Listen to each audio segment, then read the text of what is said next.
Good afternoon and welcome. It's an absolute pleasure to have you here on this live stream, bringing you what is going to be a very exciting couple of games here in the beautiful city of Heidelberg, Germany. Bring you some under-20 action today between Germany and Italy. Benjamin Rees here with you on the commentary. Delighted to have a newcomer to the booth with us today. Happy to be here. My name is Connor O'Brien. I'm American, but I've lived in Heidelberg the past 3 years and play with the Heidies, and had the pleasure of playing against these two teams this morning with my team. So a nice little bit of local flavour on the commentary as well, even though you might not necessarily know it instantly from the accent. I think a lot of people would have a problem with me being referred to as local flavor. You'll do the job. Okay, I'm good enough. But in that, it is an absolute pleasure, as we said, to be with you here in what is a pretty rather blustery day now. Actually, it was calm and still earlier, but the wind has definitely picked up a little bit. Moment to see it now during the warm-up. There's some throws going a little bit awry, but both these teams obviously have a lot of quality on them. We should see how they adapt to this as the game goes on.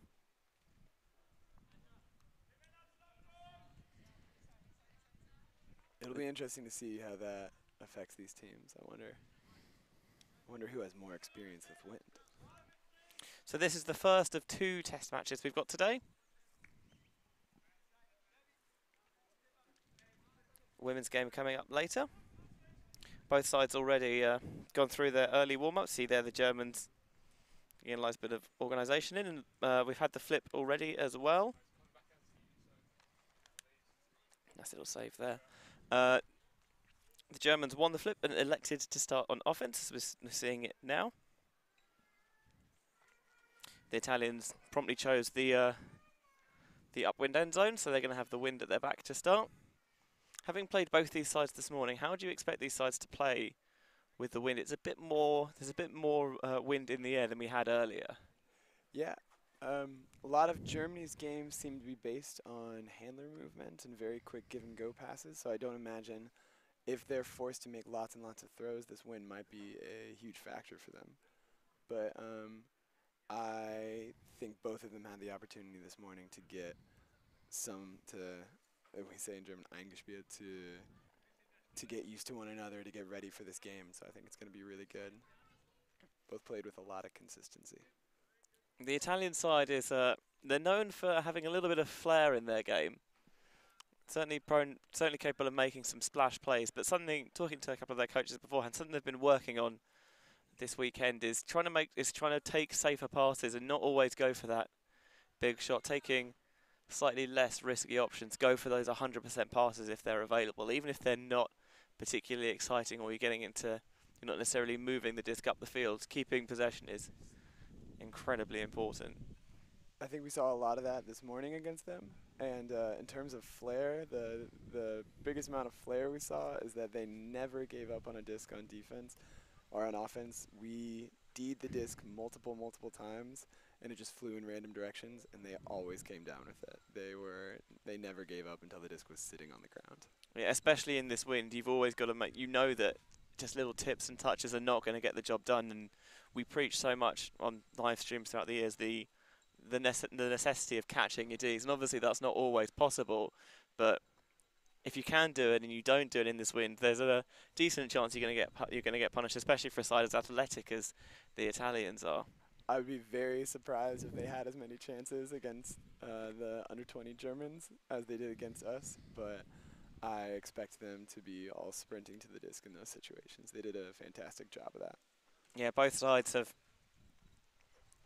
really impressed on the youth scene in the past couple of years. Obviously, the Italians are the reigning European champions at under-20 men's level. The Germans had a pretty good performance at EYUC as well. Their under-20 side came 4th, and their under-17 side finished runners-up in a heartbreaker to France in the final with the disc in the end zone on sudden death and just couldn't quite make the catch stick, and then eventually France went up the other end and scored. Oh, you hate to see that.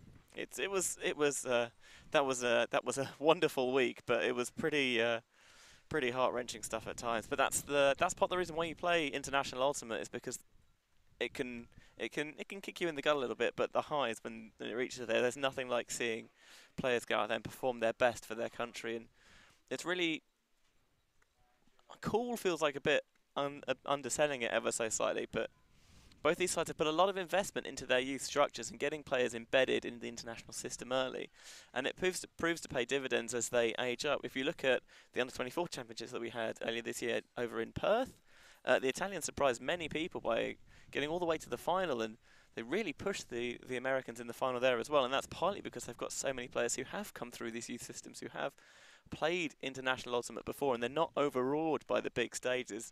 Some nations often are when they go to these tournaments for the first time. I feel like everybody in Europe playing Ultimate right now is hearing about Barcelona's youth system, and Do you mean Bologna rather than Barcelona? I might have. I do mean Bologna, yes. Just double Barcelona checking. is in Spain. Thank you very much. Correct. And it was a test. But everybody's talking about it. It seems to be the model that lots and lots of people are trying to copy right now. And as we can see from the results coming out of Bologna, um, it pays off. And it's really exciting to see a team this young and even younger, like the under 17 levels, play the game with such maturity.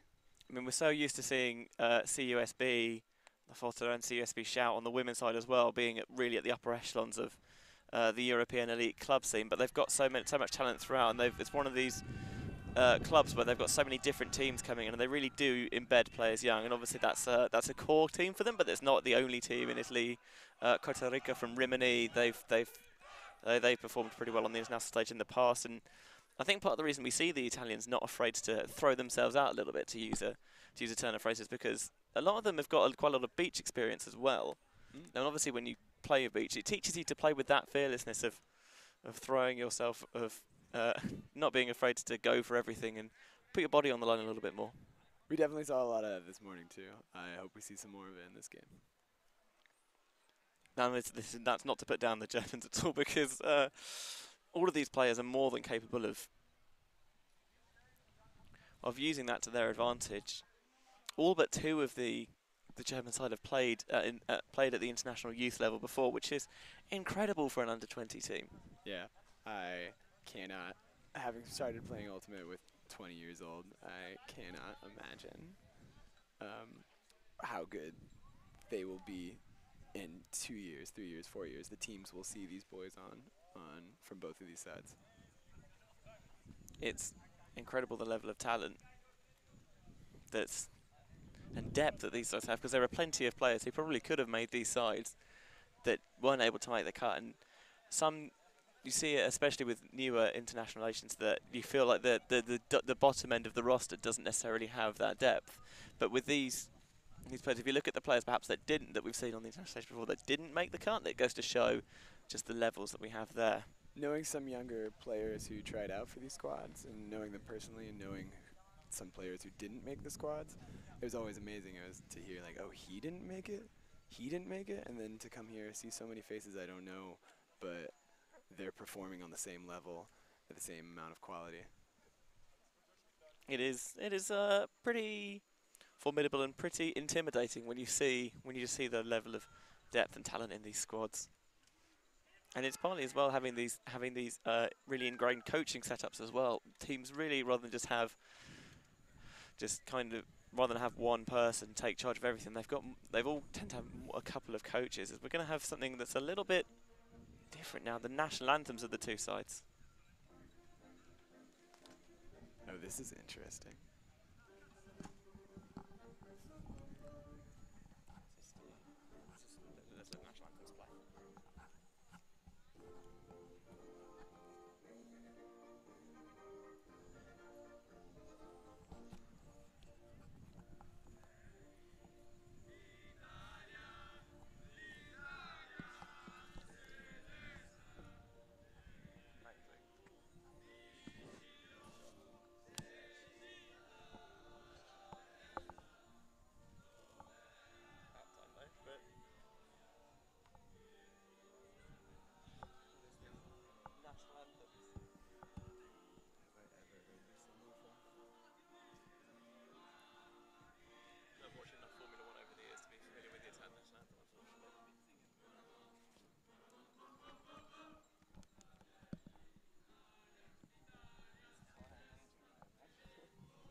the UK national anthem, our national anthem. You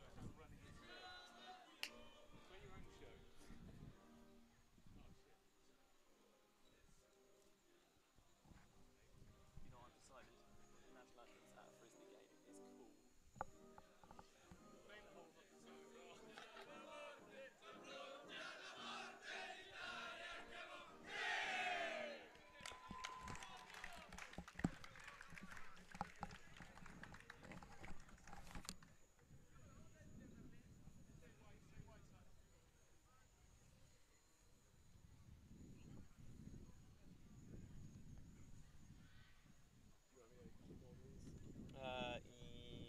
Yeah, I think what we'll do when the game starts is whoever's on offense, I'll take the roster, and then if they switch, I'll just hand back over.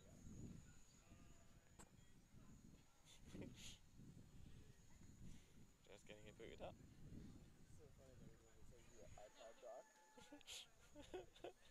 the juxtaposition of like professionalism and amateurism with Austin sports when it turned on.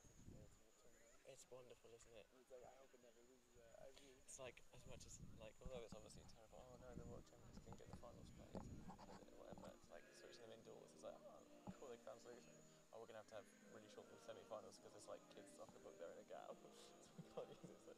So amazing. Can you imagine being a sport? World Championship to accommodate kids football or something. It's so weird. It's amazing they found the space really, but like, oh,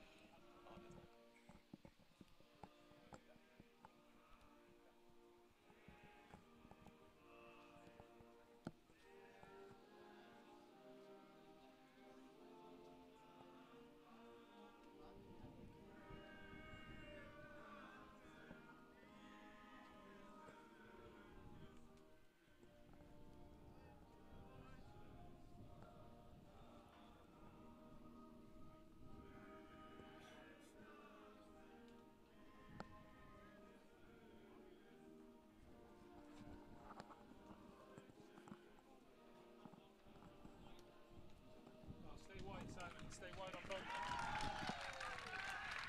I'll see me when I unplug the iPhone. Honestly, I was going to unplug the iPhone. Oh, I was it. I mean, that's. I mean, I know me saying this is part of a little bit of novelty, but how cool is it in national anthems at a frisbee, like a little one-off game like this? It really adds a bit of spectacle and circumstance to it. It does. It makes it more real. I don't know. For these kids, I've never played for a country. I've never represented a country in any game like this.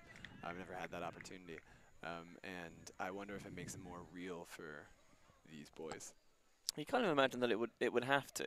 I mean, obviously, it's one of the things where you're always conscious of, even at smaller tournaments. So if you play a game that's streamed, you're always conscious of, oh, there's people watching us. I better not screw up or whatever. And it's funny how sometimes you just see really good teams and really good players not fall apart, but they seem to lose a little bit when the pressure of the internet comes on them. But I can't imagine what that's like, having to factor that in, and then also you get the whole national anthem is, oh damn, this is a big deal. It's kind of a big deal. Clearly the Germans are pumped, and the Italians giving as good as they get as well. A strangely reserved cheer from the Italians. Oh, there we are. They're not giving up. As we mentioned in the build-up as well, the Germans are going to be starting on offense with the Italians choosing to take the end zone to our left. The winds die down a little bit at the moment.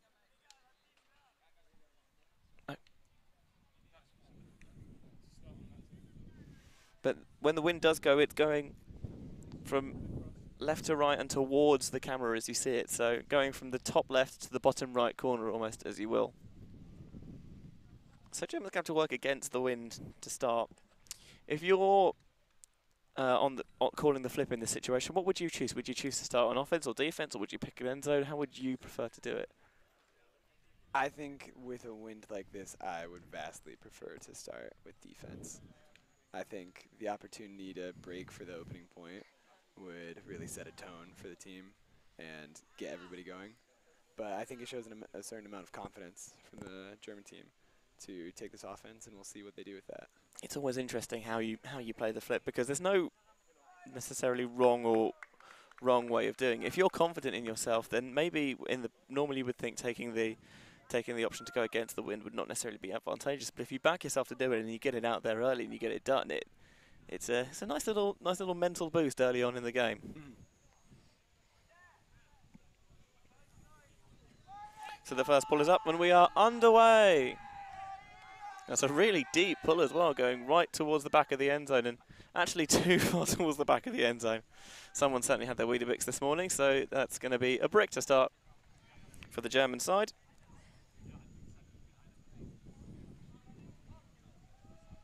This is going to be brought into the brick mark, and not necessarily a massive surprise to start. We're going to see a bit of zone from the Italians. I quite like this move to start, just maybe break up any set plays that the Germans had in mind. Yeah. See how the Germans respond to this. Choosing to play it short to start with, just dink and dunk around the back. Really see if they can manipulate that front line of the Italian defense. And so far, they're doing a pretty good job. They've had to lose a few yards. They're keeping possession, but again, the Italians are pushing them back, and this is good defense to start from your reigning European under-20 champions.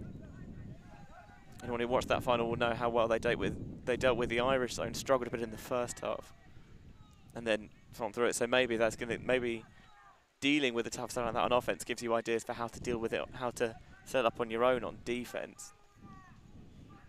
Just playing it comfortably around the back, but again, no forward motion going at the moment. Having 4 handlers the entire time.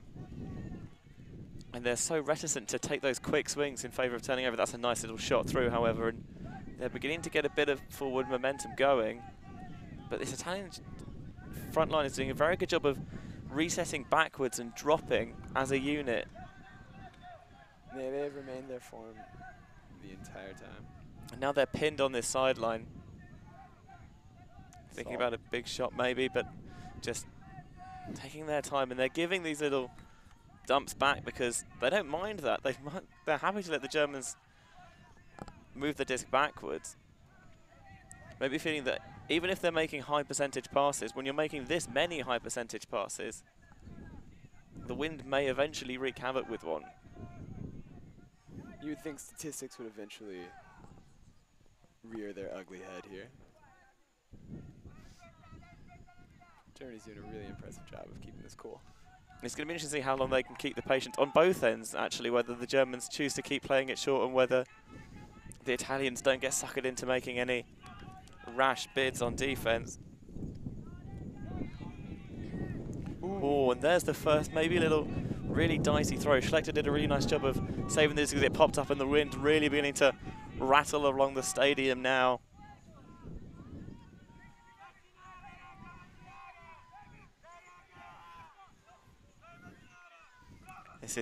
There's definitely a tension and intensity in the air, Connor. Yeah, no, this is very exciting first point, very impressive. You would think you would see one of the sides lose their patience, like you said. A discipline that maybe belies their age, although obviously not their experience, as we talked about, both sides comfortable on this level. That throw was a little bit low, but... Yeah. We saw one Italian player try to say that was down. Yeah, quickly talked out of it by his teammates. Nice to see a little bit of spirit early on. Nice to see. Schlechter on this sideline is just going to take the dump off to Sontag. Here comes the hammer. Oh, that's the big shot, and it's just going to go over the sideline. The wind popped it up high in the air, and it just went out the sideline. And eventually, as we mentioned, it was the Germans who cracked first. Just saw the shot, and there was space, but it's such a difficult throw in this wind. The intended receiver throwing a thumbs up to the thrower. It's nice to see that that's not will breaking in any way for these boys. Yeah, showing the support, saying even it didn't come off, I like that you were still looking for me. That's good. And so the Italians going to get a chance to break on this first point. Something the D-line has been looking at is getting these flawless conversions, but that's going to just be turned over straight away. And now we'll see what the Germans do with this fast break. They couldn't break fast enough in this Italian zone. Gets there. This is weirdly a mirror image of that EYUC final where the Italians would just piece their way through the Irish zone and eventually turn it over, and then the Irishman would quickly turn it back over, and it would go back to work and playing zone defense. And this is, at least early on, eerily similar to that game, just a little bit flip reversed. Someone's put it on mirror mode almost. I appreciate the Mario Kart reference. Mario Kart. Oh, man, it's Mario with a. Anyway. Have I disappointed you? I'll let you off. It's impressive how quickly the Italians got back to this zone. Yeah, really set themselves quick, and the Germans again taking the slow, safe options, keen to avoid any banana skins that this might throw at them. Oh, just a little too much spice on that one. Really tried to zip it in there, cutting it against the wind, but too much on it. And even though got low to the ground, wasn't able to save it. So here's a chance for the Italians to get that first break to start. Number 3 going to the disc. Yeah, Raffaella Rossi. Going to pick up on the far sideline wearing that bright red hat. Swing into the middle again. Pops up a little bit. Lorenzo Turci makes the catch and he's going to get the disc up line. Nice little leading backhand to space. Oh, the cheek just to milk that throw as long as he can. Shooting into the end zone right on the doorstep now. Can they force it in and break to start this game? It's a nice, sensible reset play, getting the disc into the middle off this windy sideline. Oh, the cheek of the high release flick into pretty much no space, and a wonderfully acrobatic ballet-esque toe-in from the Italians, and that's quite an exhilarating way to start this game after the slow, piecemeal attempts of the Germans to break down the Italian zone. There's that flair we talked about. That is a promising first point. That is so cheeky. In the Germans' defense, it is much easier to be cheeky downwind. Yes, I will. With the wind at your back. I'm not gonna argue with you on that one, but see it here on the replay. Just trying to get someone free at the front of the end zone, and oh, the filth of that high release flick. Tiny bit of IO on it as well, just to make sure it's not going to die in the turf, and really nice work on the feet as well. See it here, just little pushing him back to the open side, and as soon as he gets his hip turned, that's excellent throw placement, dishing it over, really getting on the break side to make sure that the German defender's got no shot at it. And what a toe-in as well. As the mark, that's a hard thing to know what to do about. Looks like 22 Lorenzo Turci on the goal. So there's a break to start for the Italians, 1-0. That point had a little bit of everything, didn't it, Carl? Yes, it did. It had a very patient zone, very patient offense, some quick turns.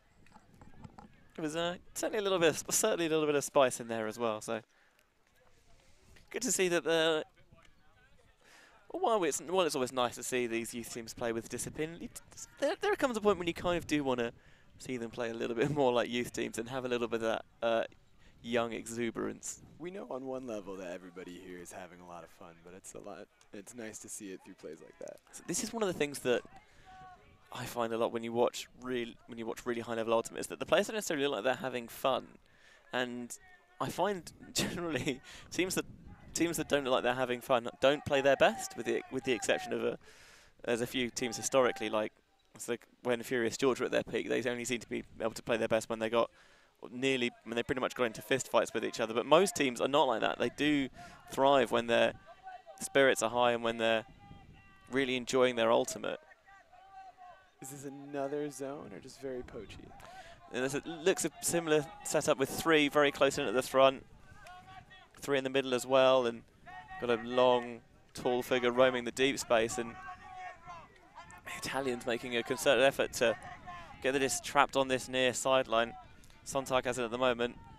Takes the reset back to Nistroy. Swing Ross towards that high sideline to Wolf. And now they begin to break through. The disc goes up. Oh, this is spicy. It's going to die pretty quickly, though, and was well read by the Italian defender. First deep shot of the game, and we can already see the effect the wind is going to have on that. Because it looked like it had good distance at the start and then just died so quickly. There seems to be... No, there's not a discussion. And it was excellent positioning there from the Italian defender as well. Had that throw come off the way the thrower intended it, still would have been a really interesting battle. Now the German sideline's getting loud, trying to force a turn. Interesting to see the Germans just choose to go one-on-one on defense rather than zone like the Italians have, especially against the wind. A little bit over pursuit towards the break side on the force, but going to reset his feet and does a very good job of stopping any upfield going. The swing does go off to Rossi. Looking underneath the disc on that far sideline now with Giuliani. Looks for the reset. Let's find Rossi there again. Good defense from both sides. Germans matching up one-on-one rather than going with zone, but they're really not letting the Italians have much either way. A little pick in the stack there is just going to slow things down a little bit. Brief stoppage while we get reset. For a while there, oh, here we go. For a while there, the Italians weren't making much ground, but here goes a shot. And you can see there, the wind just spins it up in the air. A maelstrom of receivers under it, and really nice position there. The German defender got up early and got highest. And Brady 5, Gideon Schenk, the man doing the job there. And the disc, as we saw, the disc spun up a little bit afterwards. Oh, that's going to pop up and go over everyone. Nice heads-up play there by Schlechter to rescue the disc after it looked sure that it was going to be overthrown and no one was going to get there. It's Schenk trying to force a higher release backhand through, but just smothered up in the mid-range by the Italian defender, Barzassi. Has to be somewhat demoralizing for the German squad. Trying to squeeze that one through. Oh, what a sick layout D on that far sideline. The Italians tried to squeeze it up line and he got the inside position. It was a hell of a layout from Aaron Wolf. And now we'll see if the Germans can take a little breath before getting back to work on offense. So often after a big play like that, you see teams rush things. Here is the man who did the Euros, Wolf. And he's going to try and blade it over the top. That is not going to work in this wind. You can see he's frustrated with himself. He saw the space he wanted to put it, but the wind certainly had other ideas. And now the Italians working it down that far sideline. Trying to get trapped, swinging it into the centre. Now here's Barzassi on this sideline. Big backhand fake, going to take the reset back off to Crisafulli. Looking around, oh, going for it again. Tight, contested grab under pressure, and I think there might be a foul call here.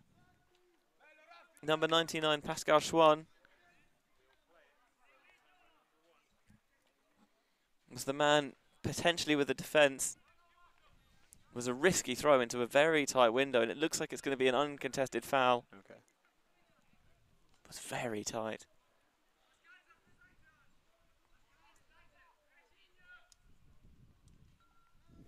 Seem to still be discussing this. Maybe it is contested in the end then. Just going back towards, yep, see the signs. Good use of hand signals there. One player reminding his teammate. Love the hand signals, nice work, Schlechter. So this is going to go back to the Italians on that contested foul call. And there's another around break, doing a really good job of getting wide and low and sneaking it underneath. And Crisafulli is going to make the catch for another Italian break, and it's a break upwind as well. That is a very, very strong start from the Italian squad. Let's see how Germany answers here. It's really interesting to me to see the Germans continue to go with a straight person defense rather than going to zone like the Italians have. I wonder if this game persists, whether they choose to switch up their strategy or whether they're going to stick with their guns here, Connor. There's a timeout. Germany has called a timeout. I think this is a good move. This is probably the right decision for them. Against my team, the Heidies, like I said, got the opportunity to play against both these teams this morning. The wind was not as strong as it is right now, but we didn't see any zone from either of them. So I'm interested that Italy has saved their zone for this game, and so far it's had a really good effect. Yeah, obviously both these sides adept at playing their own and playing zone, both on defense and obviously against zones on offense, but the wind is pretty fierce and ferocious at this point, and frustratingly, it only seemed to start about half an hour, 45 minutes before the game did. Our game was definitely in better conditions than this. That's true. And for those of you watching around the globe, it's been Europe has been devastatingly hot so far this past few weeks. All the from London where personally I came from for this weekend. I mean I personally had until this morning I hadn't seen rain in a month. That's not me exaggerating. Literally it's been a month, and all the grass in pretty much the entirety of the UK is brown. Obviously not so here with luxurious fields like in Heidelberg, but it's just been so dry and arid, and it's really weird actually having a game under these conditions when it's so different to what they've been playing in for the past few weeks. Yeah, Heidelberg here in this region, there has been rain, but it's always been more of a tease than anything. We'll get maybe 30 minutes of what could amount to a flash flood, and then it disappears, and we're back to this dying heat.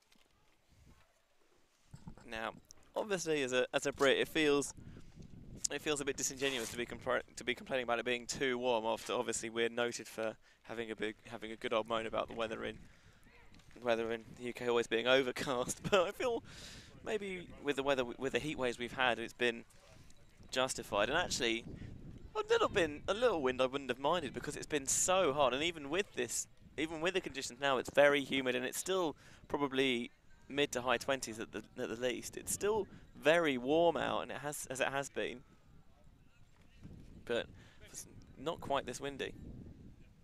We very mercifully have some clouds here preventing us from just baking where we're standing right now. I'd like to give a shout out to the clouds. We appreciate you very much. Doing a bang up job.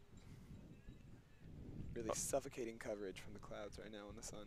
Obviously, if they rain, we retract that statement. They can. These clouds can forget all of the nice things I managed to say about them. Is there like an atmospheric version of the conservation of greatness? Because if there is, I hope it doesn't come off. It's a big inside-out backhand pull that's going to come down at a pretty horrible angle. Thankfully for the Germans, it's going to land out of bounds, so they're going to take it from the brick mark to begin. Looks like Anton Meyer's the man who's going to do the honours. If they're setting a zone, might be not that bad of a result for the Italians. Yeah, it just gives them time to get into position beforehand, and this is exactly the same thing that happened the first German offensive point going in this direction, and they were very quickly forced backwards. We'll see what adjustments the coaches and captains made during that timeout to really try and be a bit more aggressive with this zone. It's a pretty good start there. Obviously, you understand being a bit reticent to take quick passes, but when they will do it, oh, there's a bid, but it's not going to get there, and Germans finally managed to get off to the races. But again, see it so often, you finally break through the front line of the zone, and you just get a little bit rushed, and the disc goes off the hands or a tiny touch too far, and it's disappointing, but it is comforting to see. Ooh. Oh, that's a way to win it back.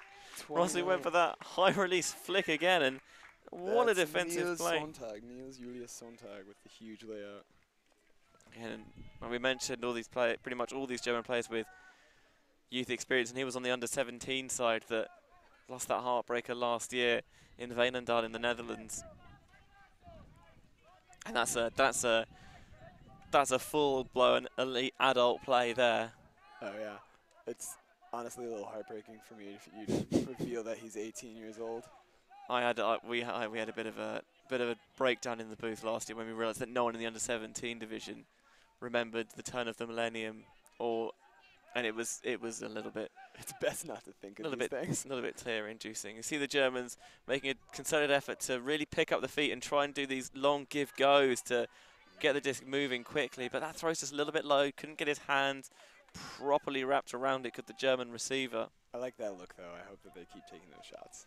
And it does feel now like, even though they've turned over twice, they are opening things up a little bit more and actually working through that zone. And the under-20 women's side getting loud to support their male compatriots on the sideline. High still count. Disc is going to go up. Oh, this is an absolute obstacle pass, and Barzassi got a couple of hands on it. Couldn't quite bring it in, and there's going to be a foul call here. There was a lot of bodies under that disc. Yeah, they had time to all contemplate the landing zone there. It was a spicy throw, and you feel that was forced by pretty good defense for the rest of the stall. Both parties having a discussion here.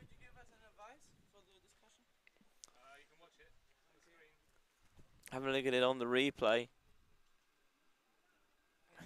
It's always tough to tell in these situations where there's so many people right there.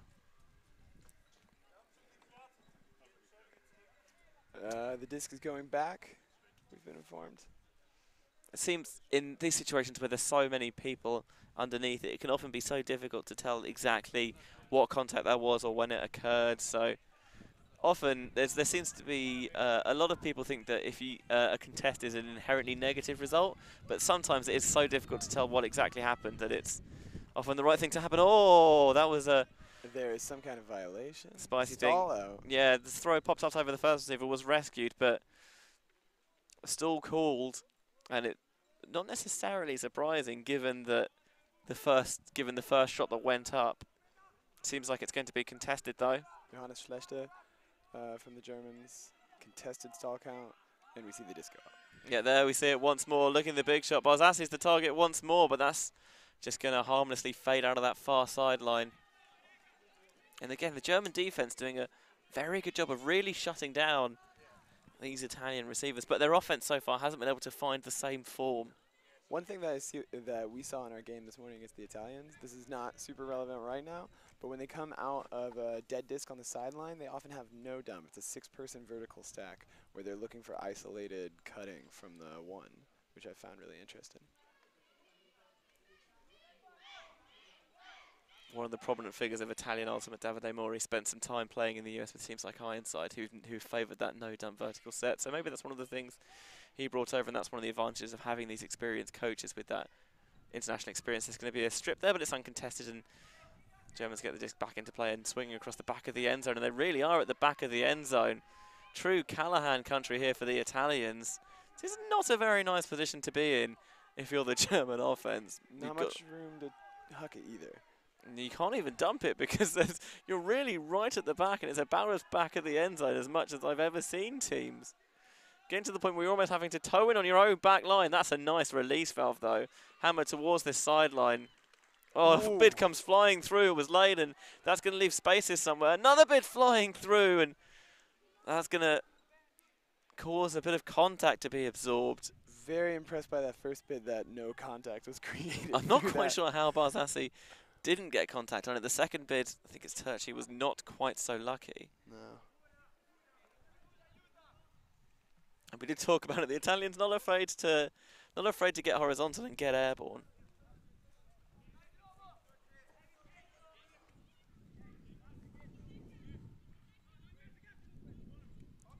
So again, the Germans, after that brief stoppage, just going to play backwards, and turnover comes, and the Italians try to get the disc moving quickly before this stifling German defense can get set. High release backhand towards that fast line. Did a very good job of getting his body behind and underneath that. Stop it hitting the ground. Swung back into the middle for Barzassi.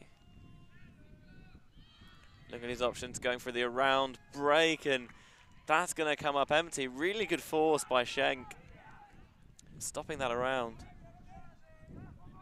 It's amazing that this is the third point of this game. It's not because either side's really played bad ultimate, but it's just the way the Italians have played this strategically to really slow down the German pace and try and strike quickly off the turn. That's a nice shot through. This time going to stay patient and just reset it towards that far sideline. The zone has also shut down what I think is one of the German team's strengths, the handler movement. We should see if the wind dies down at all this game, if the Italians will adapt, or whether they think whether they find this is a look they would like to keep. His Sontag is going to have a brief stoppage for a pick. You can see really now how the 3-3-1 is set up for the Italian defense.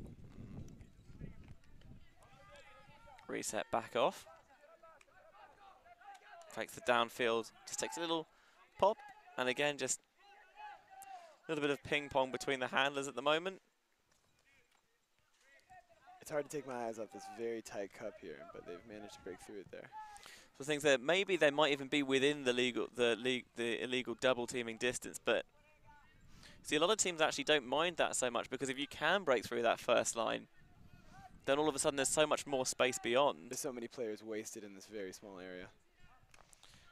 Meyer dishes the disc back into Sontag, looking for a swing, maybe thinking about something expansive over the top and taking the sensible option of just popping it back, and pretty comfortable taking these resets. That's a nice throw, actually. A little bit of outside in edge to curl it back in towards the target. But again, just a simple drop from the Germans. And this is not what we're used to seeing from a side of this quality. No. And a timeout call from the Italians. And again, this is another timeout call where you think it's the third point. We've seen both sides take a timeout already. But how much time has passed by? 25 minutes, says this clock. Yeah, so what is normally quite an unusual decision actually makes sense to me here, because especially if the Italians can get another break. 3-0 on early doors, all breaks. That puts you in such a commanding position, Connor. From an athletic point of view, also think how long these 14 young men have been on the field for this point, which could also be what's leading to the German drops. They're playing very concentrated and playing very hard defense, but sometimes that produces these drops that we're seeing. Obviously, it's natural to think about the physical wear and tear and fatigue when you get towards the end of games, when you get these long grinding points, but especially against a defense like this, mentally it's really taxing as well, because you're making so many decisions and so many passes. So much going on.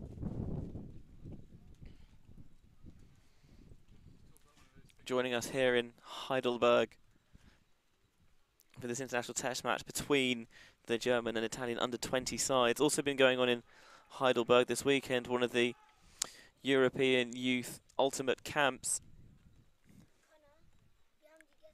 This is one of a few that's gone on this year. We've already seen camps take place in Poland and in near Riga in Latvia. Really invested at getting more experience for with high-level coaches for younger players who've maybe not been in the game so long. And this is tied in towards with the EUF train the trainer systems as well, trying to get more coaches as well, experience of coaching at high levels. And one of the things that was doing the background research as well, is that one of the things that requirement in these train the trainer things is you have to have the advanced level WFDF Spirit qualification, which is accreditation even, which is really important. So still at the forefront, obviously you want to improve the quality of the ultimate itself. They've still got that focus on Spirit, which is really lovely to see. That's exciting. I've started coaching myself a youth team in the area here, the Lions out of Heidelberg, with other players out of the Heidelberg and Karlsruhe area, and to see that there's so much ultimate and so many trainer. I keep wanting to say this in German. I'm so sorry. I've spent the past 3 years talking about ultimate in the German language. But there are so many opportunities here to improve yourself as a player, but also as a coach. Somebody who can help other people is really excited to see.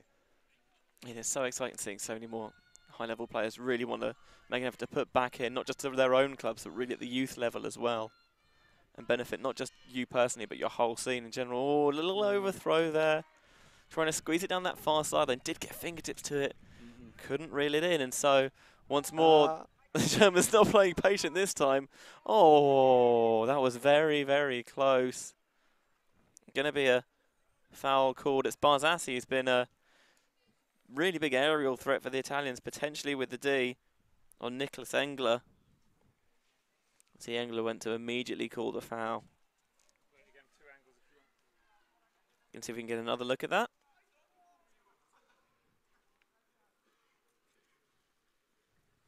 Was a spicy decision. It seems that Palazzi got there first, but there was definitely a bit of contact between the soldiers, and it's a question of whether it was just two players going for the same space or one of them had position, and the foul in the end is going to be retracted and the Italian's going to pick up. And we talked a little about during the timeout the presence of Spirit, and it's shown themselves in this game. What calls they have been resolved quickly and fairly, and it's good to see that even at this international standard, teams really have Spirit at the forefront of their minds. I am very impressed about that. Every single player on this field wants this point to be over, but they still manage to keep a level head about something that, for the Germans, didn't play out the way they wanted to. And it is often the long points where, when you get mentally frayed, that the Spirit tends to suffer a little bit, and especially in a game like this where all the points have been really long, it can get very mentally taxing. It can be difficult to to keep a bit more level-headed, but both sides have done a very good job of that so far, which is really nice to see. These boys are the best people in their, the best kids in their age group at Ultimate, but you'd also hope that they represent the sport and the spirit of the game. Also at the, Went for that little no pivot inside backhand, and the Germans again trying to get things going quickly. Maybe a little bit afraid of that zone from the Italians. That's really slowed down and put the brakes on and trying to get it moving quickly. Couldn't do it. Now the Italians are trying to do the same. Looking for the around break. Oh, huge bid. Comes up empty.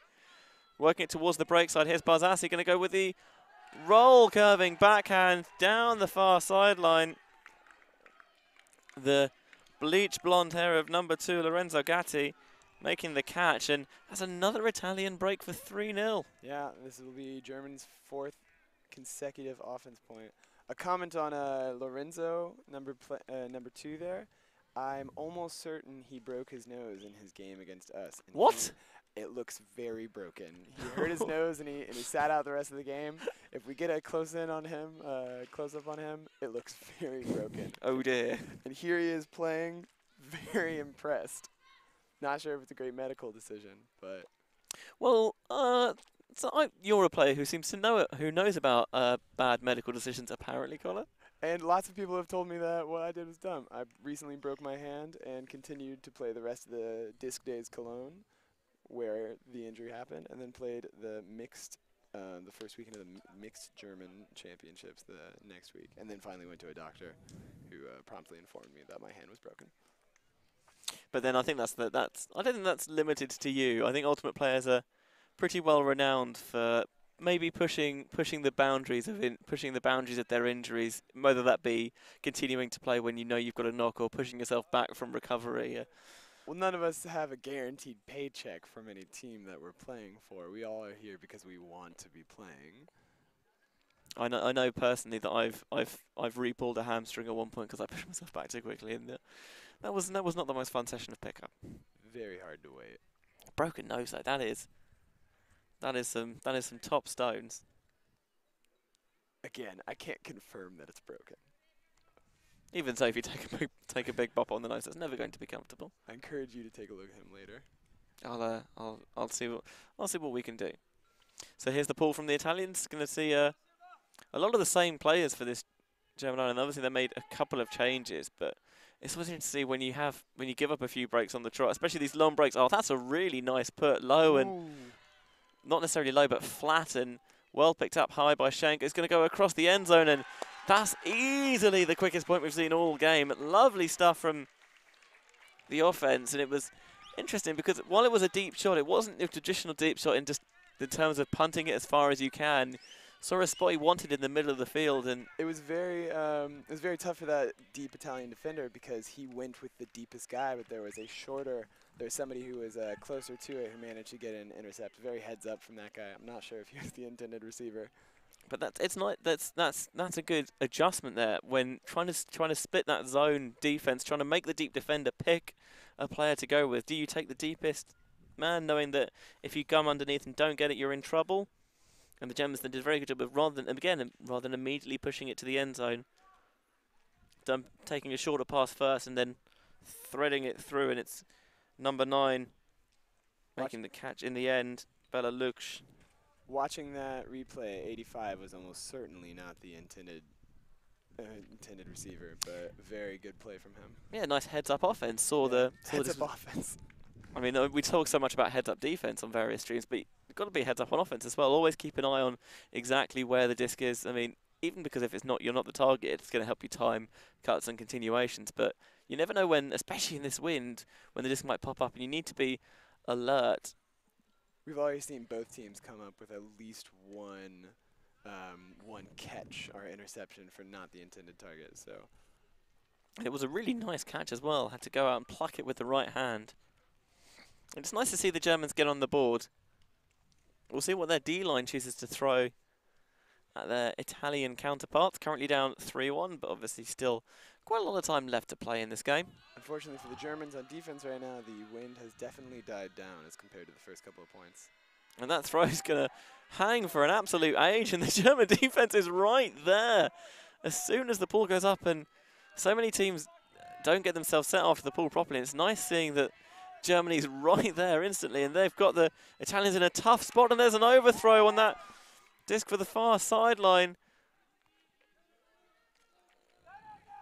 Italians having a little bit of a problem getting their coverage assignments on defense. Oh, just slow down a little bit. How did he keep that one alive? Amazing. I thought it was deep, but he managed to stick it with his left hand. All that Flutterguts practice coming. Oh, the high release backhand across the pitch is a dangerous throw, and it's picked off by the Italians, and now their O-line's going to get another chance. And of course, it is the first time we're seeing the Italian O-line this game as well. Not taking the deep shot. Yeah, trying to play it underneath and try to get himself ready for the bid, but a little bit of dew on the turf, a little bit slick, and he fell over, and it's Germans taking their time to start this. going to be a bit more measured on offense perhaps this time. Nice underneath cut. Disc is on this near sideline within a man's stance. Here's Turner. Trying to squeeze it down. Oh, there's a bid here available. I think it just hit the ground before he could get there. A split second longer in the air and he would have made it. That's heartbreaking. Tough stuff for the Germans. And you should see that after flying around on defense, the Italian O-line's coming ever so slightly cold, and that's maybe a fact that they've had to wait for about half an hour to get their feet on the field for the first time. Definitely a nice problem to have. And we see Rossi with a shot that's going to get caught in the midfield, and that is a high arcing shot. That's difficult stuff, and made the catch. Is he in bounds? Yes, he is. Right at the back of the end zone. Nice tall high grab by Giuseppe Ragusa. And it wasn't the prettiest high point from the Italians, but no, I do not think they will mind at all. They all count the same, and reopening a 3-point advantage at 4-1, the current score. I suspect that first long throw was also not intended for the Italian player originally caught it, but they made do.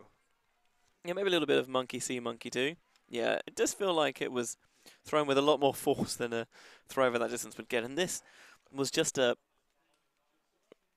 I don't want to say speculatively long shot, because he certainly had the receiver he wanted, but maybe he made it a bit more dicey than he wanted to in the end. But I don't think anybody intended that disc to go as high as it did. I don't think anybody wanted that.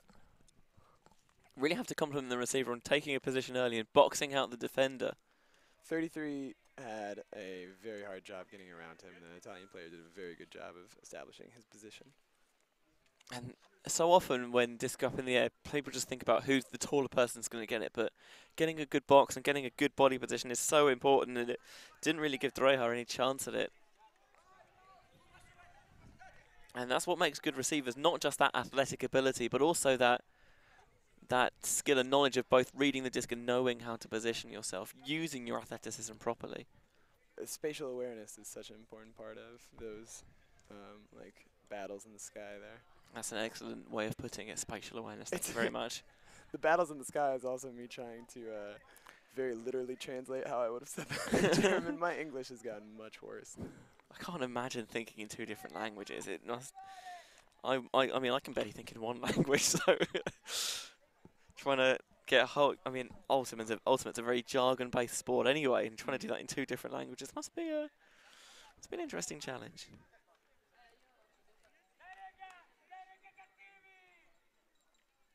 So Nistelrooy will pick up, and once more we're going to see some zone from the Italians, but this is a little bit different. There's 4 up front now and only 2 in the middle. Nice little dish off, and see they're going to get a steal and smuggle a couple of yards with all these dishes, whereas before they were going backwards. Now they're gaining a couple of yards every time, and that's so important, getting that forward momentum going. We see it once more there. Just a tiny little dish, but going to pick up a few yards doing it. Schlechter looking around. Nice dump option for Wolf. I don't think we've seen how the Italians play this zone in front of the end zone. But they choose to stick with it all transition. And they're kind of doing 6 of one, half a dozen of the other. Oh, had to really dive for that one and just put it too far out in front. Again, just maybe rushing a little bit when they got towards the end zone. If you're the Italian team, you stick with this zone. I mean, it's interesting to see that rather than go with exactly the same setup they had before, they're tweaking things a little bit, which is good because it makes the opposing offense have to really work. Oh, that's a wicked inside forehand to get it off the line there, right into the middle of the pitch. And looks like the Germans are going to take a page out of the Italian book. Very good defense. Rather than play true one-on-one defense. Really trying to clog these spaces the Italians want to attack. Maybe thinking about a high release. Instead, it's going to pivot out. So a wicked shot across, and there's a player there. I think it's Simon Pasquarosa, who had to make an acrobatic play, and he didn't come far off in the end. But no, he did not. But the wind might have also destroyed his plans there. yeah, it's a hell of a shot, and very difficult to execute. They really nearly came up with it anyway.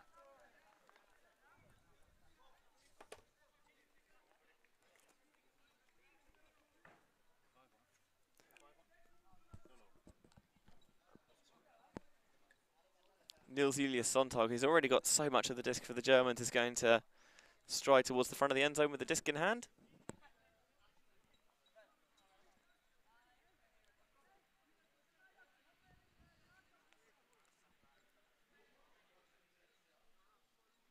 See the German cutters spaced out downfield, trying to really find the gaps in this zone, and Sonntag's going to go big as well this time. Roll curving in backhand and excellent position. None of these discs are flying as far as the German throwers want them to. Yeah, that time I think too much edge.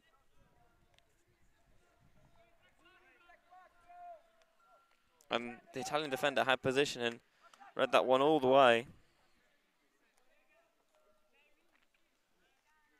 And the Italian deep defense has generally been very good.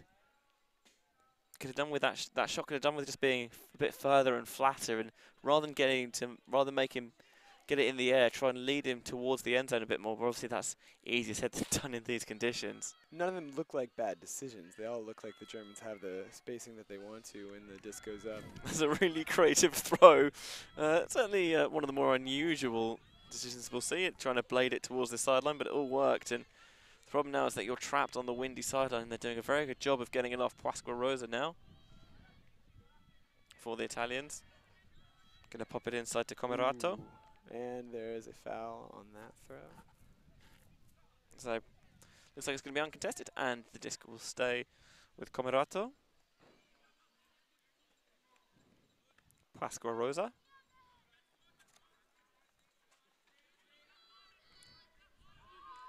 Italian offense struggling a bit to find the spacing now. The Germans have changed up their defense. Try to get a D underneath, and again, if you commit to these discs and you don't get them, you leave spaces in behind, and that's how the Italians can make a few yards there going up towards the brick mark. Fake there, got the defenders to bite, but there was nowhere else to go afterwards. Working it down the sideline, just dishing it off. German women on the sideline. Getting now, trying to create some confusion for the Italian offense, towing on that far sideline. Schenk gets the force on.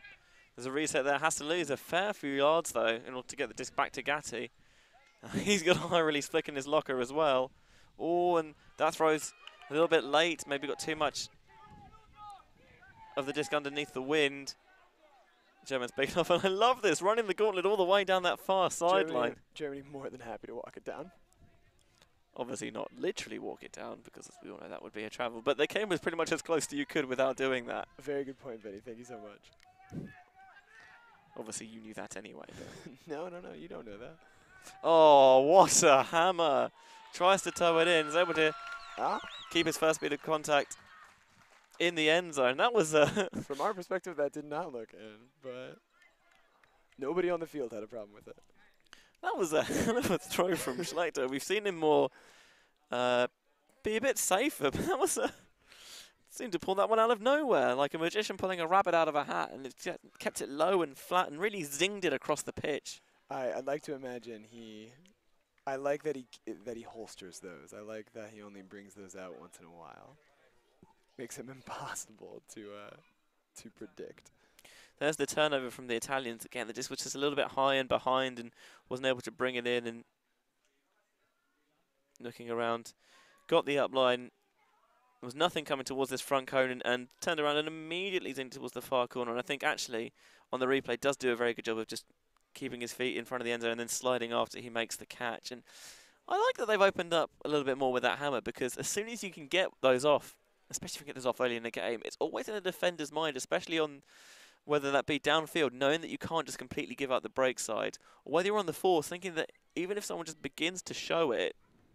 Yeah, we saw 3 Italians really lock down the open side there as the disc had the momentum towards the end zone, and nobody was expecting that hammer. And so we'll see if the Italians can start to compensate for that. And if they do, obviously that's going to leave more space on the open side potentially for the Germans. So there's a bit of a... I know a lot of people think that hammers are inherently risky throws or bad decisions, but if you pick your spots and you practice them and you execute them effectively, it can open up so much for your offense. Oh, this pool's going to come down with snow on it in the air for an absolute age, and I think it landed just about in bounds. And see the Germans right there, just on the far sideline, level with the brick mark, trying to find a play to get off the sideline. Tight pressure is not going to get the disc. Very good dump defense from the Germans here, excluding that one. Yeah, trying to poach into space, and that throws rushed a little bit, and again popped up and did a very good job. I don't know whether he got a finger or a little bit of a hand on it, Herkins, but he certainly did enough to flash into the receiver's eye line and put him off making that catch. And now the Germans will try and look for their first break. Herkins catches the disc, but there's going to be a pick, so just a little discussion about whether he would have been able to get there in time or whether this will go back to the handler.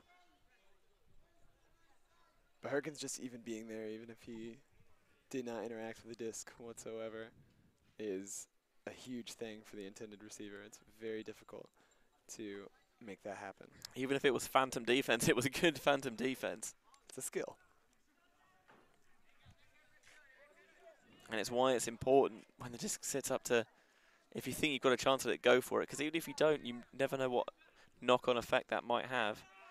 Nice little soft touch backhand up line, going to blade towards the far side. Oh, the Germans using the break side again once more. That blade is absolute perfection from Sebastian Dreher.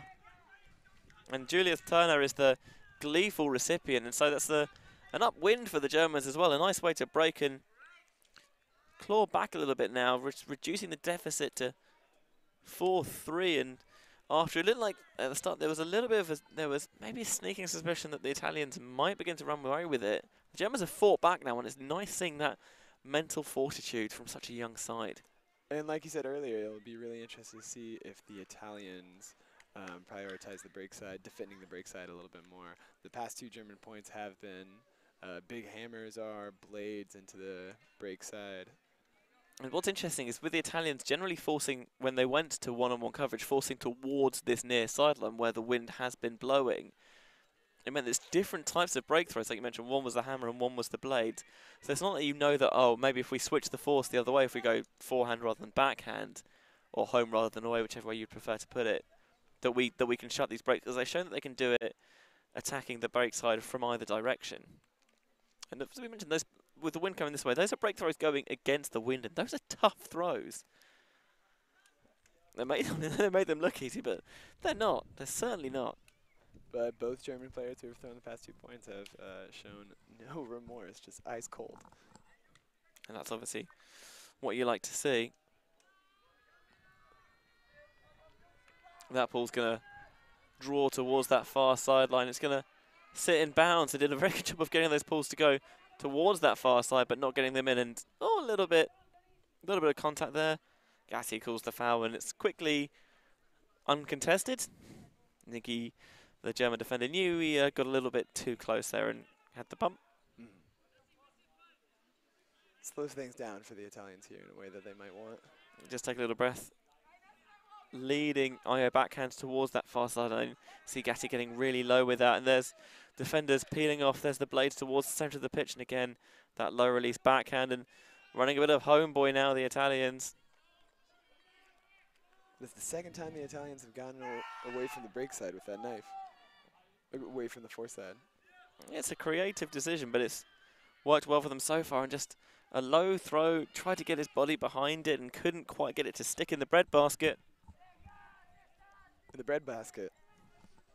Yeah, bread basket. Okay. Here's Gohad Rahabi. Backhand towards that sideline. The Italians once more choosing to play single coverage this time off the turn. Nice little handler cut. A bit of shaker bake in the reset space to get free up line. And again, the Italian defenders a little bit off, giving them a tiny window to throw in, but the Germans are more than happy to take that. Oh, that's a lovely move. Defenders' hips get turned and Rahabi gets free up line, but the shot into the end zone is just not quite there for Germany. That would have tied things back up. The Italians did a fantastic job of not letting them away from that sideline. That is a big boosted backhand deep, and they had the height matchup they wanted. Looking for the pretty tall, imposing figure. Sebastian Rossi wearing the number 8 shirt. He was another player who was excellent for them at EYUC out in the Netherlands last year.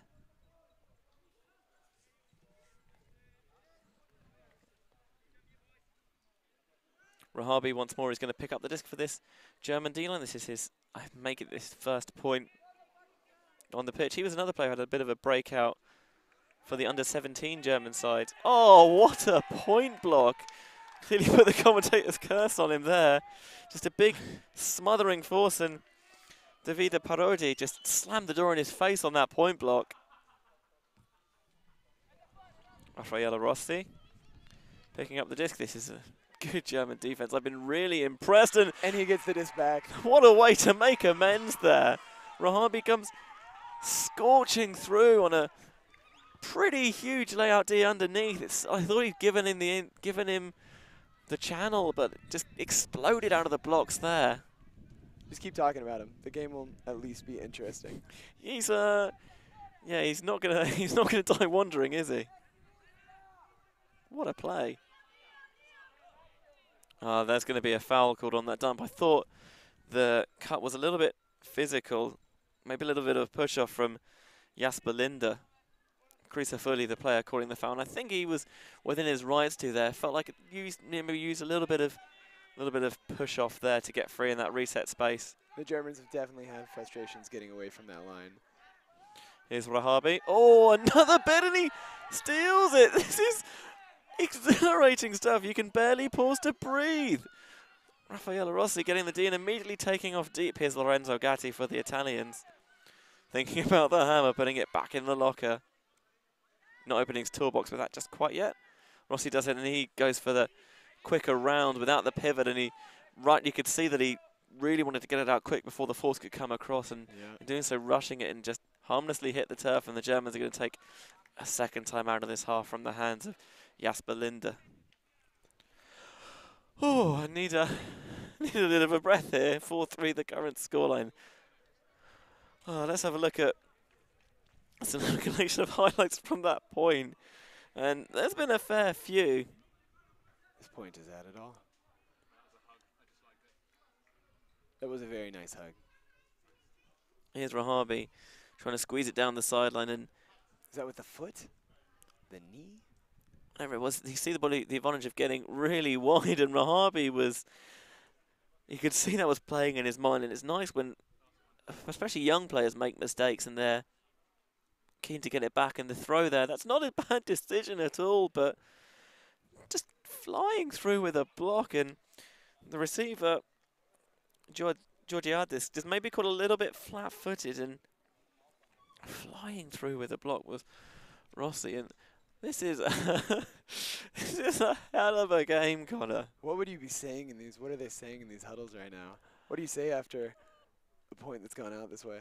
I mean, it's difficult because obviously you want to keep the adrenaline going somewhat, but I'm thinking maybe chill the heck out. It's been scintillating and searing stuff, but at some point you need to just focus on taking a breath and getting your fundamentals right and really executing the way you can, because while a lot of these have been good players, a lot of the time if this play has to be made, it's execution or decision-making errors that are leading to these windows for these plays to happen. Just going to take a little bit to talk about. Obviously, we're delighted to be here in Heidelberg, bringing you coverage for these two under-20 sides, Germany and Italy. Part of the reason we're having this game is as preparation for the World Junior Ultimate Championships, which are taking place in Waterloo, Canada next month between the 18th and the 25th of August. Both these sides going there with high hopes. The pools were recently released. Are these teams going to be seeing each other there? Ooh, very good question. Off the top of my head, I couldn't tell you. That was unfair of me. I won't do that next time. However, you're right. You're more than welcome to call me out for not doing enough background research. I should have looked at that. That's silly on my part. I don't think they are. I'm gonna look that up. This is much of having two commentators as we can do this sort of thing. Absolutely. But both these sides there'll certainly be a tough hour at that tournament. Obviously, the Italians, the reigning European champions, probably the most highly favoured European team going into that tournament, especially with the performance of the under-24s as well. So the disc teched in off that timeout. Going to take a sensible underneath pass. Again, trying to squeeze it down the side, and the shot. Oh, what a play! Full extension with the clap catch. So often when you see those, they're dropped when they get to the ground and the contact, but did a really good job of keeping strong hands. And so often on streams throughout the years, we've seen the infamous curse of the turnout, where you call the timeout, you can't get your offense set off the first look, and especially with the Italian defense been pretty good all game. It's a very important point for the Germans. It's now 4-4.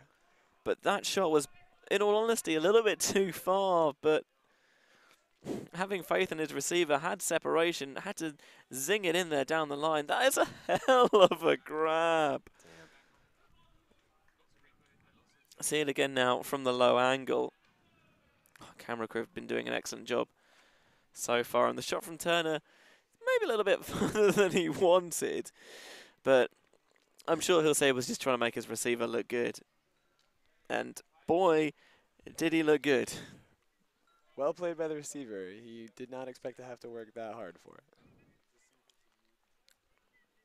But anytime you can get a highlight reel grab on an internationally live streamed game, it's a nice little feather in your cap. Italy and Germany are in the same pool. I think it's they are in the same pool. So this is a preview of one match we'll see at Worlds. Just want to give a shout out. I think it's number 66 Keskin who made the catch. What a grab it was. And so with the first half that's been slightly elongated and drawn out, especially with those long zone points earlier on in the game, we're going to have a timed half at 5. So we've got what's known in the business as a galaxy point. And Is this a point for halftime? Yeah, sudden death to take half, galaxy point. I've never heard that term, but I like it. We are big fans of galaxy point in our little live streaming crew. It's the best thing Australia ever did for Ultimate, was introduce the name of Galaxy Point. I think it's Steph Rampazzo, one of the commentators out there, who coined it, and it's become one of our personal favourite little shibboleths on the stream. Nice high release backhand, getting it in the middle to Gatti. But a lot of pressure from the German offense there, German defense here. And hand caught in the cookie jar a little bit on that force, a little bit too close, absorbs the contact and calls the foul. Uncontested. Good use of hand signals there. Looking up, fakes the hammer. You see defender's hands come up on the force, thinking that maybe that might go. Tight pressure, big bid comes out. Do a very good job of switching and transitioning downfield, stopping windows opening. So heads up, but there's a play that comes free down this near sideline, trying to squeak it through. Oh, there was a window there, but it was very tight, and Rossi did his level best to keep it up, but I don't know whether he did. A lot of players on the side, a lot of people on the side instantly seemed to think it was down. My gut instinct was it probably brushed the turf, but it's so tight and so tough to tell. Unfortunately, right now we can't summon that replay, but it was very, very tight.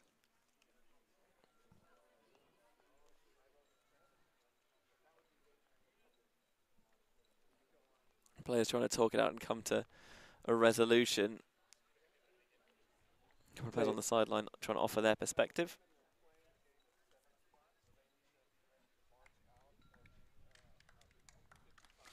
And good spirit from the Italians, giving it up, taking the sideline and the Germans' word for it that the disc had brushed the turf. So Always a hard call to make. again, we talked about the spirit's been very good this game, and the Germans are not in any mood to hang around, going to boost it deep. Oh, there's a player wide open behind all the coverage.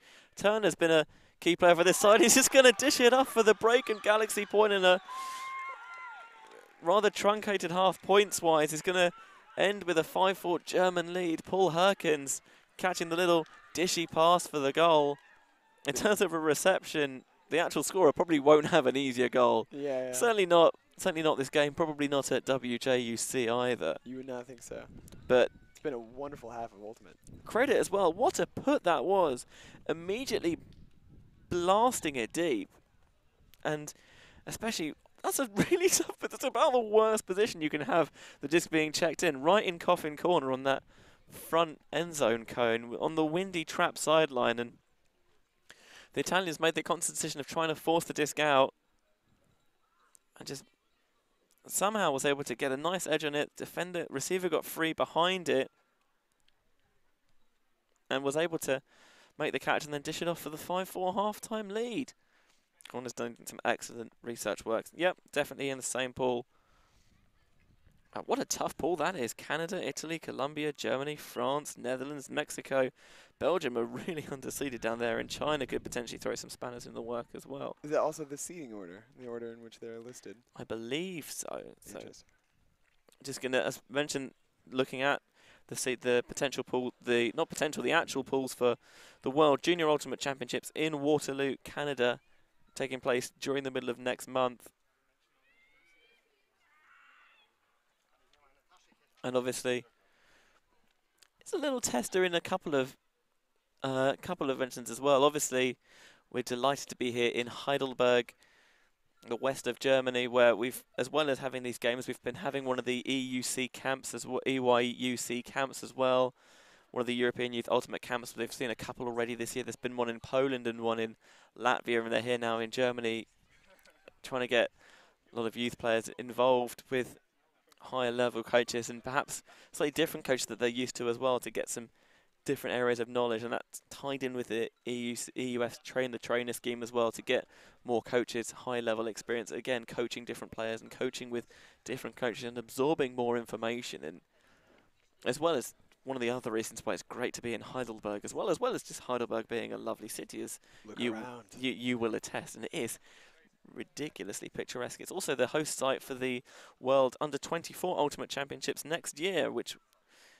I am very excited. I know it's a year away, but it's amazing for me as somebody playing here in the community that a tournament like the Under-24s come here. Gonna see if sorry, yeah. To think that like the young men and women here in the area, and also just Heidelberg as a city, to get an audience there and to show the city and the region what high level these boys and girls are playing the sport at. We all know the conversation we've had with people is like, yeah, I play Ultimate. It's a sport. It's 7 against 7. Yes, it's a real sport.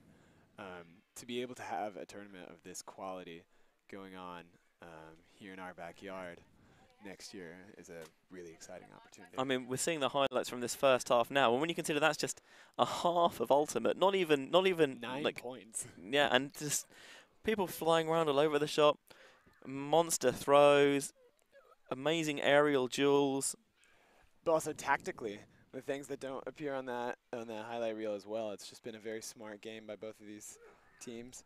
We've seen mistakes that are brought on by the wind and just the amount of effort, and they're leaving it all there on the field. It's really exciting to see.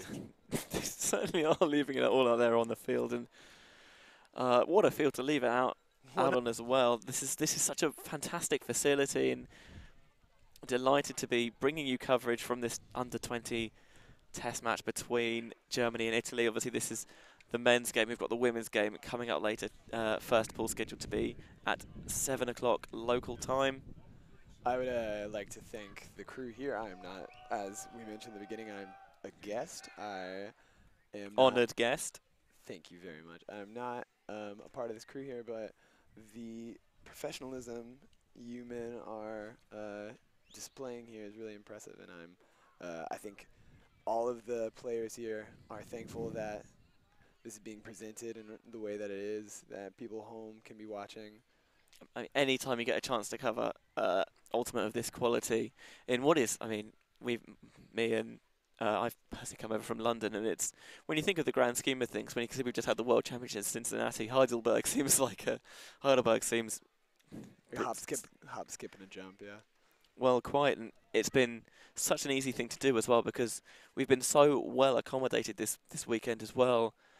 People like Martin, who seems to have his fingers in so many German Ultimate pies. Yes, all the German pies. He's been so they're called. He's been so welcoming, and Mark as well, who's done a great job running helping to run the EYUC camp as well this week.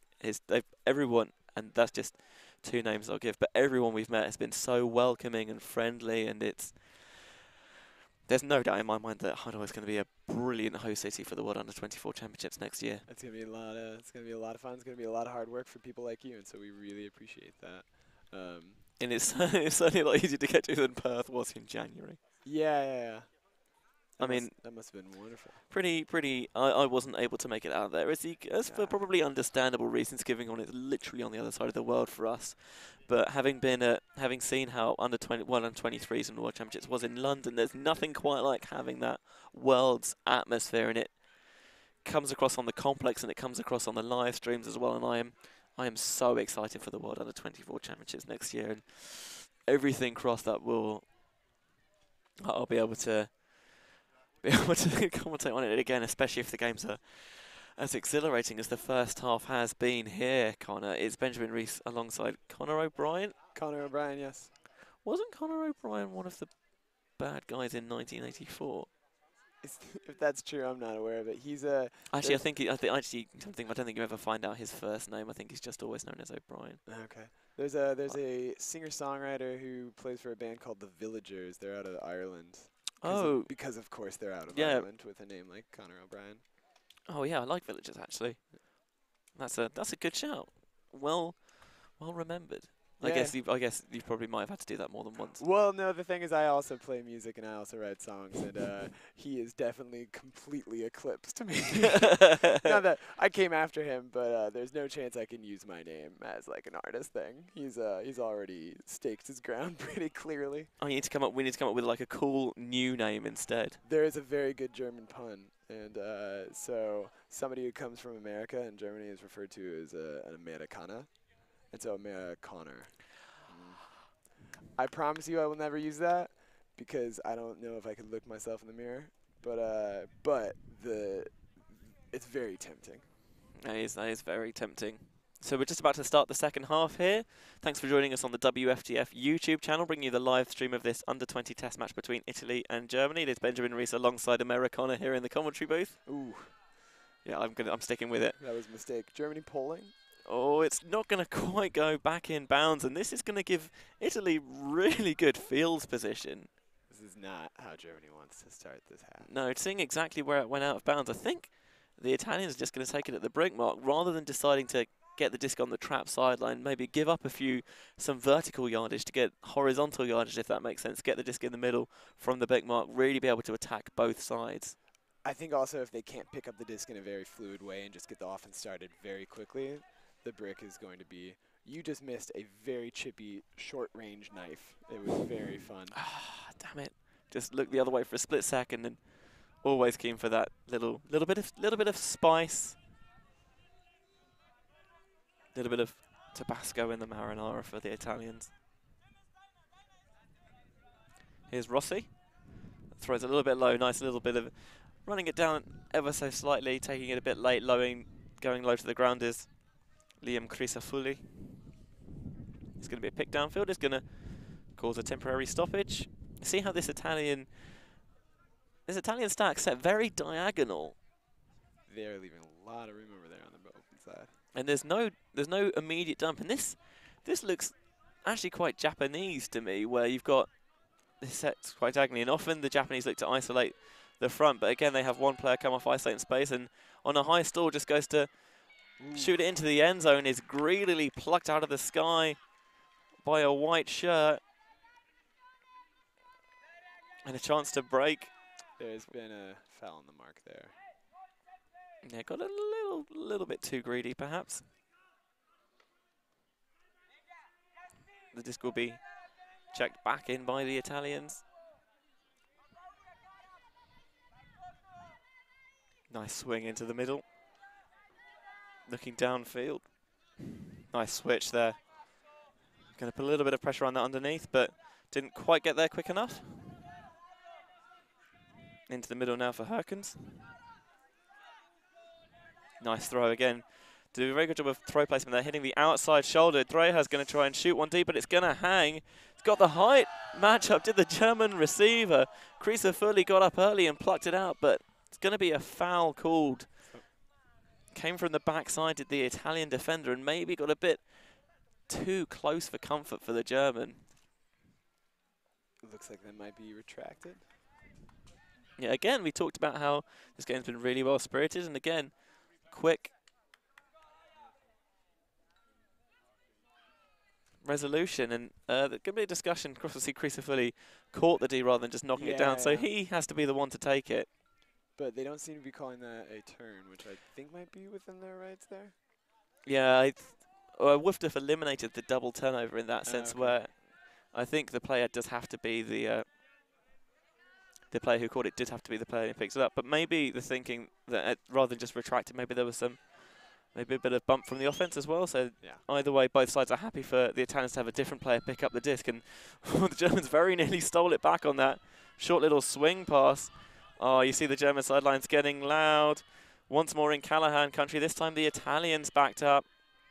Did a very good job of working it around and working them out of it. Gatti's going to spin one high in the air. A massive Humanity's going to get underneath the disc. Oh, what a sky! What a grab. Take about Giuseppe Ragusa. That is a way to start the half. He did not have the position on that, but he got up early and he got up high and he put his defender on a bit of a put the defender on a bit of a poster there. Absolutely. We've got quite a few photographers marauding the sidelines. It'd be interesting to see if someone got a good shot of that, as I'm sure they did, because that's the sort of thing that gets put on someone's bedroom wall. Look at that. You print it out. You should give that to him for Christmas. What a sky! That is towering stuff. Climbing Jacob's ladder to bring that one down. And this second half began much in the same vein of the first, with spice all over the field. What a nice take. Also very difficult because he has no momentum to work with in that situation. They just had to sit there underneath the expected landing zone. But actually, we talked about the German defender was closer towards the disc, but without a German defender behind to bracket him, he was able to just sit off a little bit and really go and attack towards the disc rather than just going straight up. And I think that was probably just that tiny little bit of space was what allowed him to get up above and make that play. And all on serve here at the moment at 5-all. The wind's died down a little bit at the moment. Yeah, sorry for the interruption. On the off chance that this is another one of those points that last 20 minutes, I will have to excuse myself within the next 5 or 10 minutes in order to make it to an Americana gig. If you don't run with that as your name, I'm going to be severely disappointed. You're going to be severely disappointed. It's too late. I'm going to plug it on all the social media channels now. I have like notoriety as a musician that I don't want. It's too late. Sorry. If you made your bed, you got to lie in it. That's a great pull from the Italians. In American football, they talk about punters sometimes out-kicking their coverage, and maybe they out-pulled it a little bit there. They weren't quite there to set up immediately, but maybe that's a tactical decision from the Italians to make sure they're all pursuing the disc at the same speed as they reset the zone that was so effective for them in the first half. And very quick grab.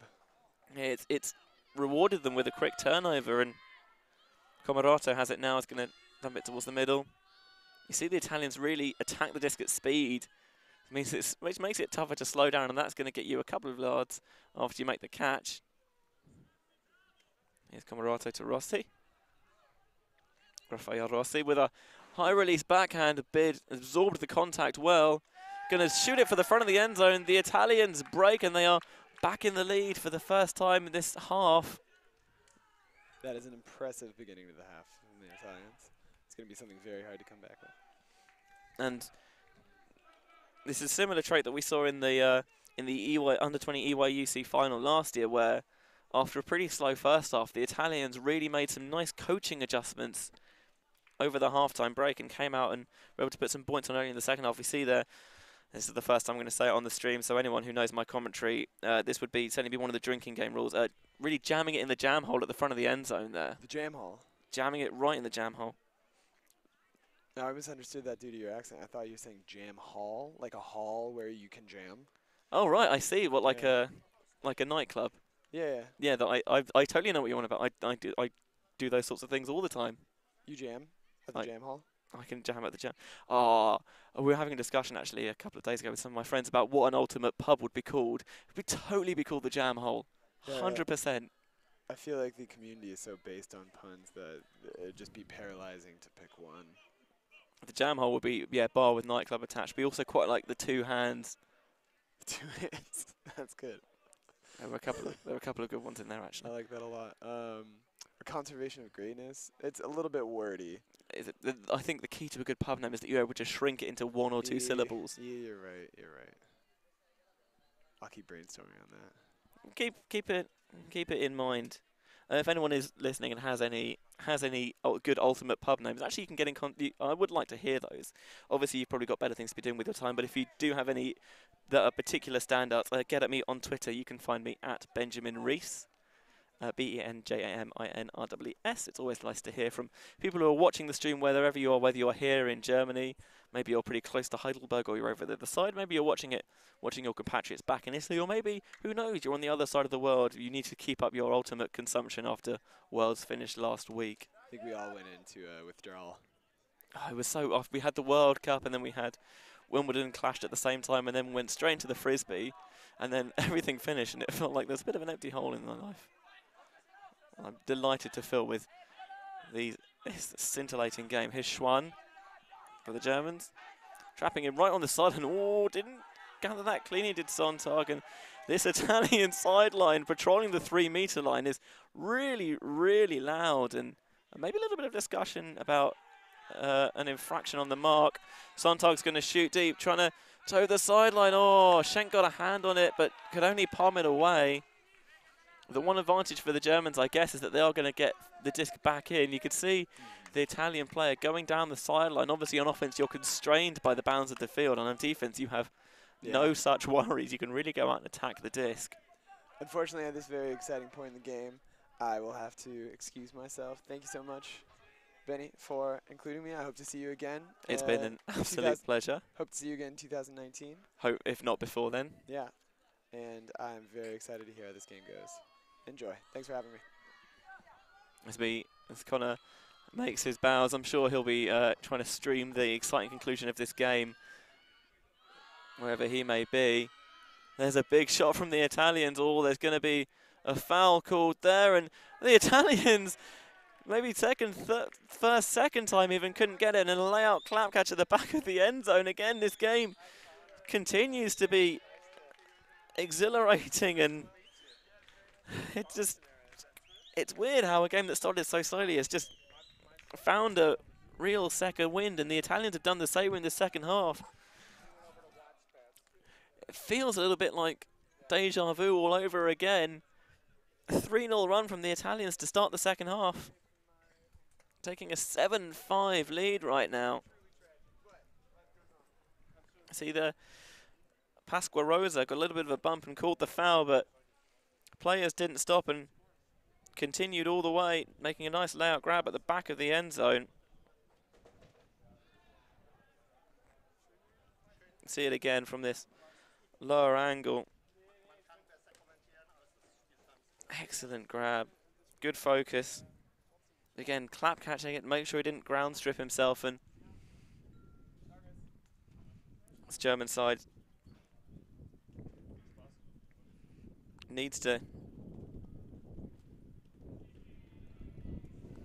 get back on the horse, so to speak. They've really lost a bit of momentum going in this second half, and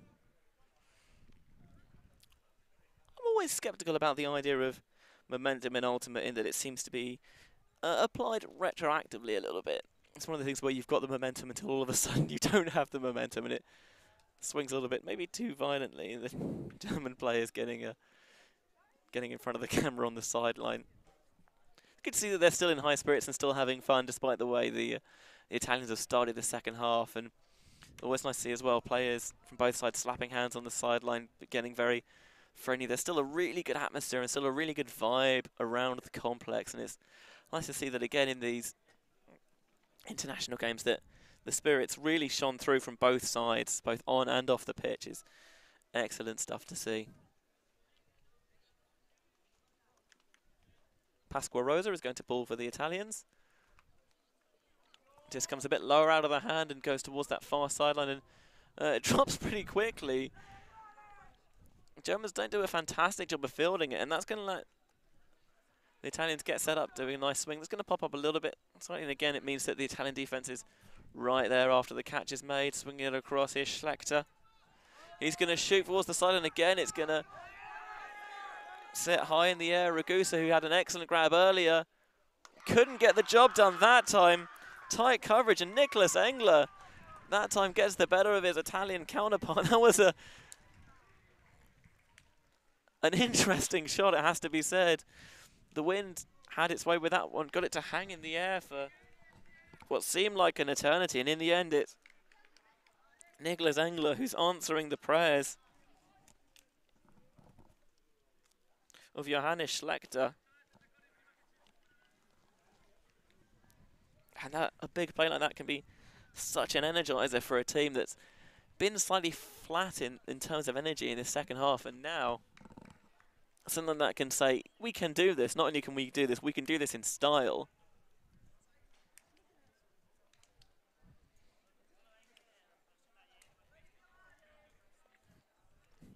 Delighted to be able to show you the replay from that one. The disc's in the air for what feels like an eternity. And contact onto the disc, and doing a very good job of keeping position.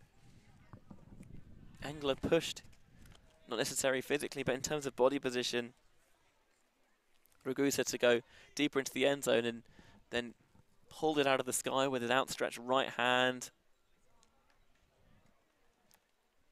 And you feel the way this game's gone, there's probably more twists and turns to come, and that's what you love to see in a game of Ultimate.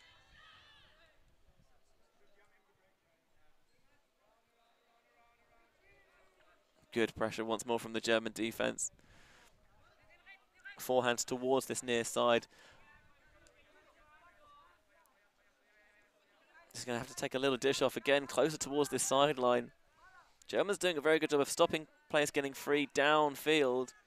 Swing goes into the centre, but no yardage gain.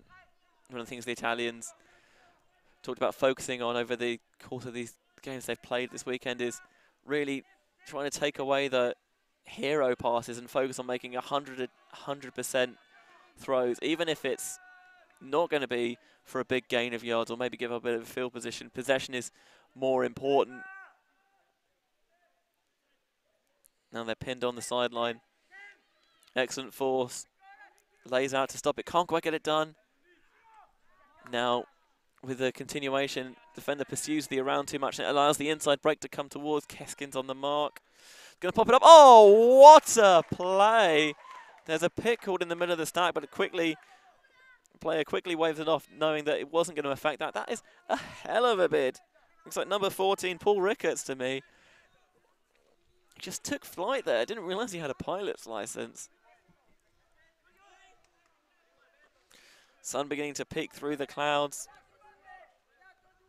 And there's a lot of grey overhead, but it's still, despite the wind in the air, very warm here in Heidelberg. Throws low.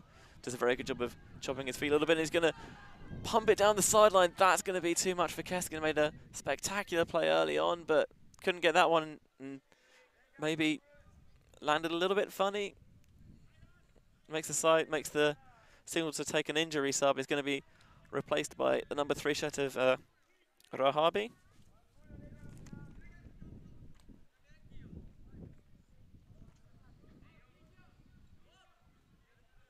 Young man originally from Afghanistan, coming over to Germany and really making a name for himself as one of the shining stars of These German youth sides had an excellent tournament at under-17s last year and has provided a couple of highlight reel plays for us this game as well. Blade goes towards the far sideline for the Italians. Samuel Rochella making the catch, and he's going to pop that disc up. Oh, lots of receivers under it. It's a German. Ricketts is going to get his second D this point. That one a little bit easier than the first, but it must be said he did a very good job of reading it right on the front cone of the end zone. How do you force it in from here? Just chaos, it seems. Did an excellent job of isolating a swing. Rahabi with a low throw. Bid comes through from the Italians, doesn't get there. The Germans tie things back up now. So many swings in this game, you never know which way the pendulum is going to go, and tied up now at 7s, and I would not want to bet on a winner now. It's been pretty exciting stuff.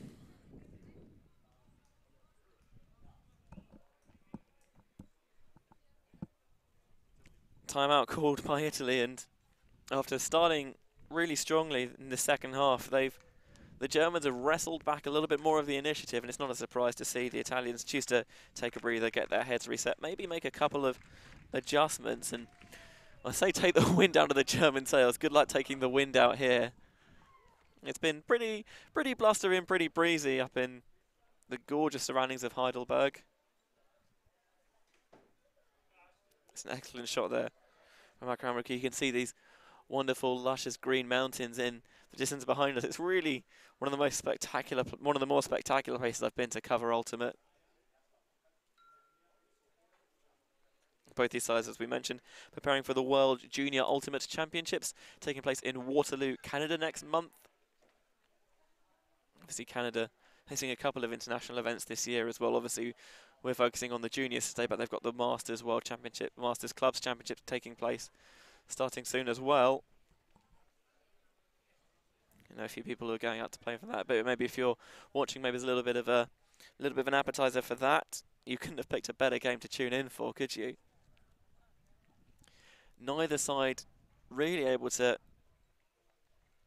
pull away too much. Every time it looks like a side's finally got the measure and the beating of their opponents,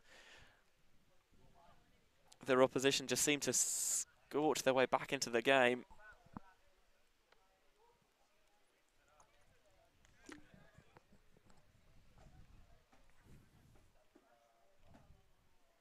Italian got their 7 set for offense. You can see the red hat of Raffaele Rossi wearing number 3, and the shock of blonde hair that adorns the head of Lorenzo Gatti.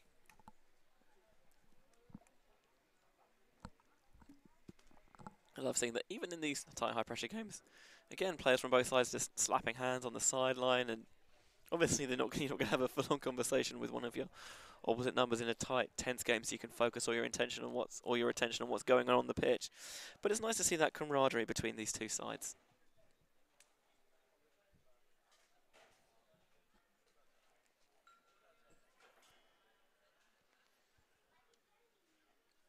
I'll tell you what, if this is anything to go by, would not surprise me to see a lot of these players representing their sides at under 24s here in Heidelberg next year. I know there are certainly a bigger pool of players to choose from, but both these players have quitted their countries very well so far this game. Is Rossi going to get called for a travel, but will reset his feet. So Joel Ben Joseph on the mark. Goes for a hammer over the top. Picks out an Italian receiver. There was one behind him as well. Rossi gets to going, moving the disc quickly into the German half. Just going to take a reset back off the crease of Fully. Go with a backhand, but show the underside of it to the wind. It's going to pop up a couple of Italian receivers there. Gatti's going to come down with it in the end, and once more the throw pops up a little bit. It's the other Rossi, Sebastian, with it at the moment, trying to find his namesake. Gonna have to shoot a blade towards the back of the end zone. I'm pretty sure that was not his intended target. If it works, it works, but there's a stall out called. Did feel like he had the disc for quite a while. I don't know whether, again, exactly when he released it. From where I am, we cannot Cannot comment on the validity of the stall call. Obviously, got to trust that he wouldn't have called it unless he genuinely believed that he wasn't able to get the disc out in time. Here's the replay of that throw. It is an interesting decision, but certainly showed, in terms of a high stall throw, showed the right amount of edge on the disc so that it wasn't going to die, it was just going to sit and maybe give another receiver the chance at it. Oh, that was an interesting decision. Pivoted around to thrown around backhand and then tried to squeeze it back towards the inside channel, but that allowed the German defender to get the inside line on it.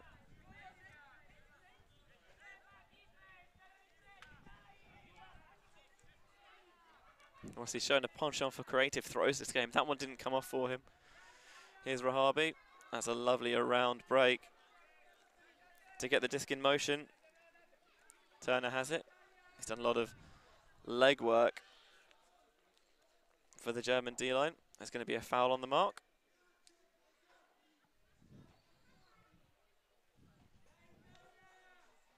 A little bit of discussion between Gatti for the Italians and Rahabi, who has the disc currently for the Germans.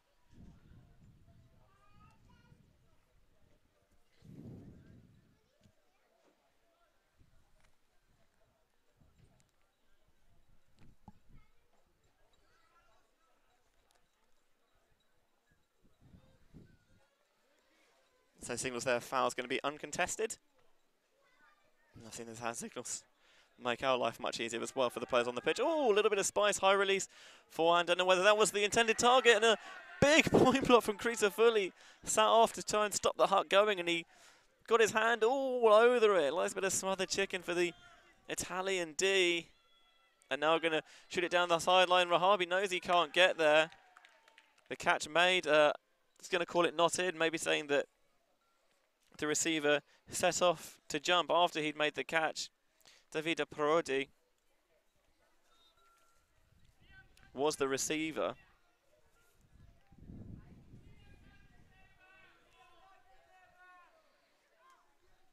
From my point of view, it seemed to be a valid decision. He takes the reset off, and oh, Sebastian Rossi with a heroic grab.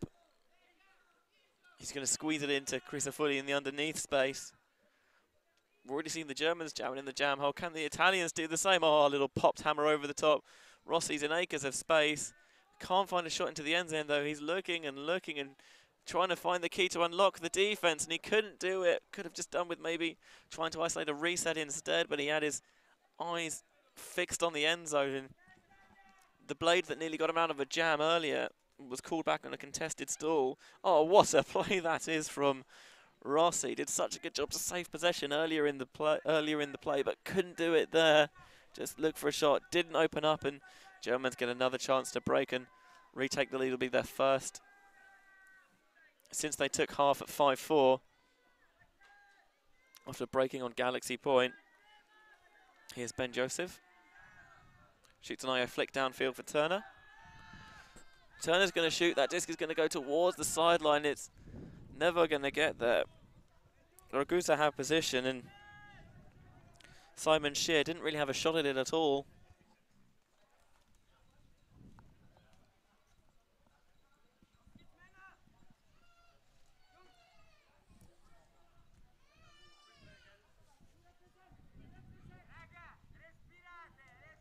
Rossi is going to pick up, or Rafael Rossi. I should obviously point out which one, given that there's two on this team.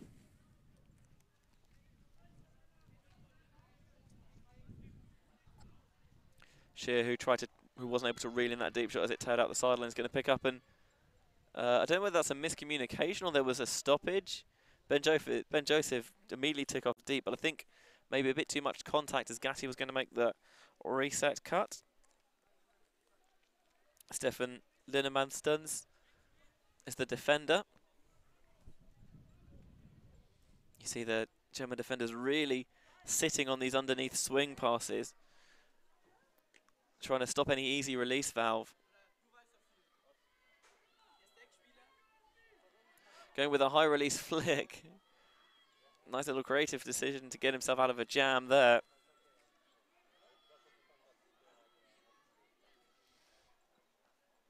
Lorenzo Turchi has the disc on the sideline. Another stoppage here.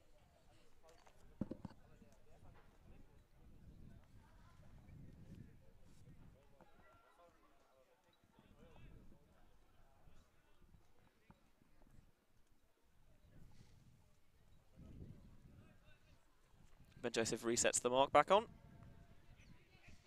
High release backhand. Greece have fully got a hand to it. Could only palm it away down the far sideline, and there is a foul back on the throw.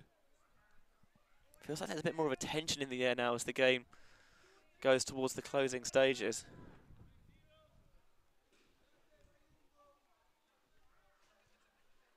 So once more, Joel Ben Joseph marked up against Turchi.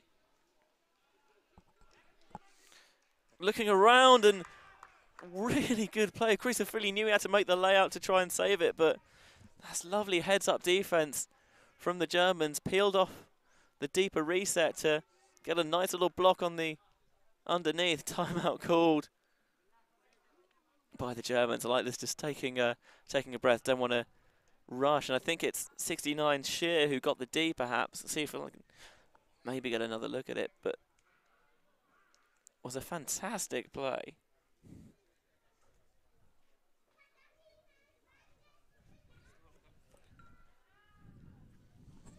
See both sides come into the huddles for the timeout.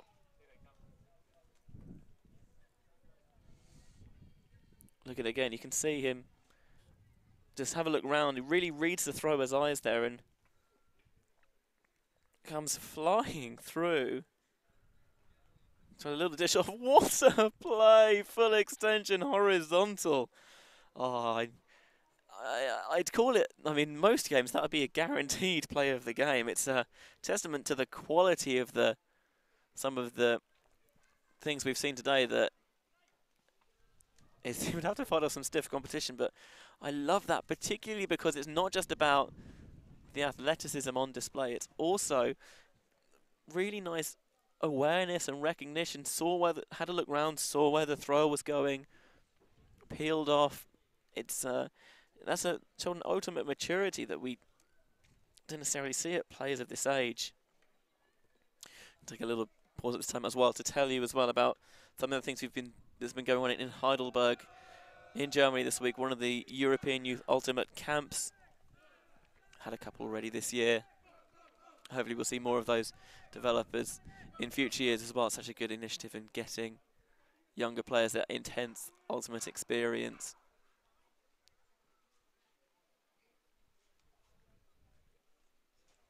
I'm sure in future years as well we'll see players who've been to the camps begin to make names for themselves on the international youth stages and maybe beyond as well.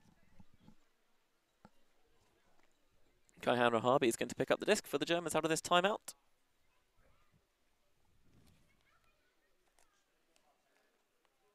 Timothy Vadekor is set up as a recent, perpendicular on the break side. Gatti on the mark for the Italians.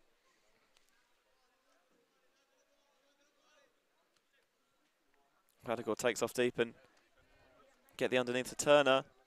Finds an IO forehand. There's going to shoot another one to the end zone. That's going to float, and Rossi read that one all the way. And he's immediately going to lash it deep, looking for Gatti. Turner's going to get the job done on defense, though. Maybe a slightly impetuous decision from the thrower. Maybe worried about keeping the disc in the shadow of his own end zone.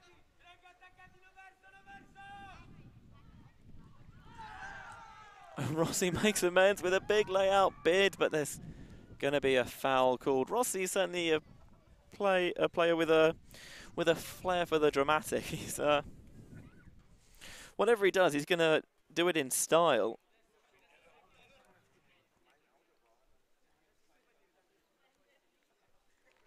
Palais is locked in discussion.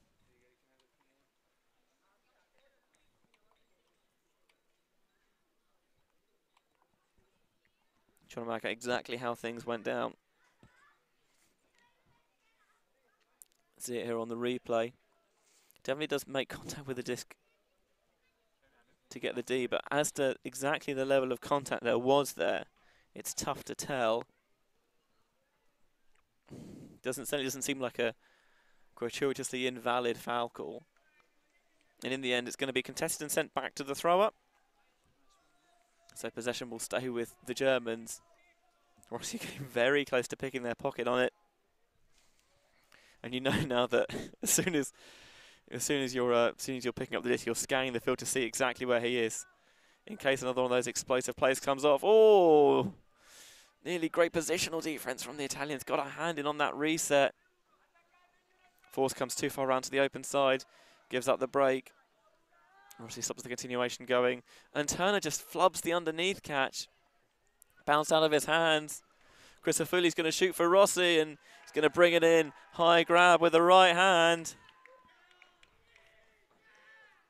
Throw certainly sat longer than he wanted to, but Rossi such a tempting target to take in the end zone, and Christofouli not afraid to put it up there and let his receiver go and get it. So the Italians retake the lead here. 8-7 the current score. Still no idea which way this game is going to unfold.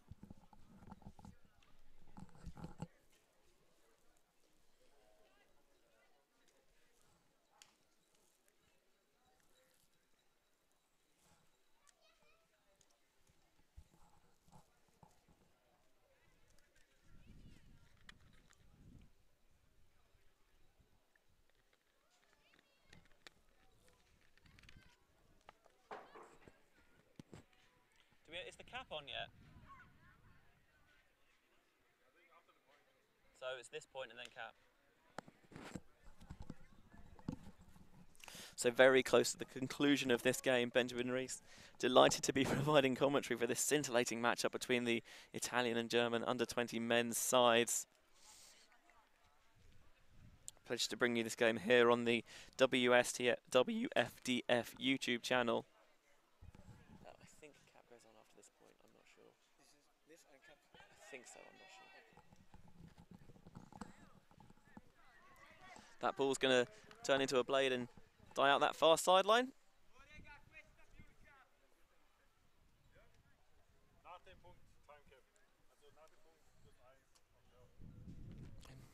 Some discussion about when the cap exactly comes on. I think it's after this point. So the ball landing just about in bounds, and landing in bounds and then rolling out means that Italians put the Germans in a tough spot to start with. Nice little roll curving outside in backhand, and Sontag shooting deep.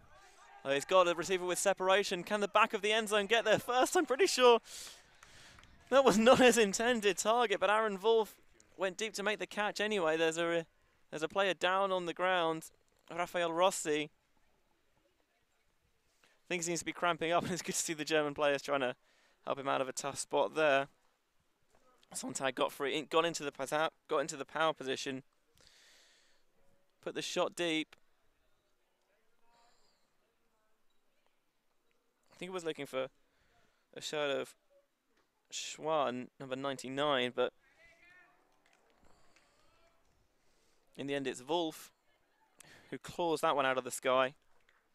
So we're tied at 8 and being told that it's game to 9, so we're into universe point, sudden death, double game point, whatever you want to call it. And ever since the Germans fought their way back from the early 3-0 deficit, it kind of felt that was the way it was going to go. You see, that's the risk of going for these big bids. It left the force completely out of position, and while Schwan couldn't get there, he ended up just boxing out the Italian defender in Rossi. And Wolf was more than happy to snag that one. The Italians here with a little bit of advantage in this situation, receiving the disc and with the more advantageous sideline, advantageous end zone in terms of the wind. Obviously, they probably would have liked to have Rafael Rossi on this point. But that cramp, fortunately, put an end to that. This is really good defense from the Germans. We've seen this so much. On the high stall, has to try and put one up, get a bit of air under it. Did a really nice job of actually leading the receiver into space. That creative throw. Here's Christofouli. Fakes the high release. Goes for the backhand, dish off to Gatti, and going to be a stoppage here. Connor mentioned earlier that Gatti took a big bump on the nose earlier, and disc was intended for him there, but just smacked down to the turf by the Germans, and I think Gatti's beginning to cramp up a little bit there as well. Not been the best day injury-wise for Gatti. Yes, talking about Connor, mentioned that he took a big bump on the nose and came over ready to say, you can clearly see this a little bit. It looked certainly looked a little bit out of place. Nerves are still to continue. However, at this point he's not going to be able to. Just going to have to take this on. You can see him flexing, stretching his toes, really trying to get the lactic acid out of his muscles. Sontar crossing over to the D-line to marshal the offense after this turn for the Germans. They've got the turn. Can they put it in? Looking for a reset, really nice pivot around. Johannes Schlechter, continuation onto the break side. Herkens looking into the middle. A little bit of discussion about a marking infraction here. Talking about, I think maybe disc place was the call. Mark did come in relatively close. And now discussion about the fact that he has to drop the stool.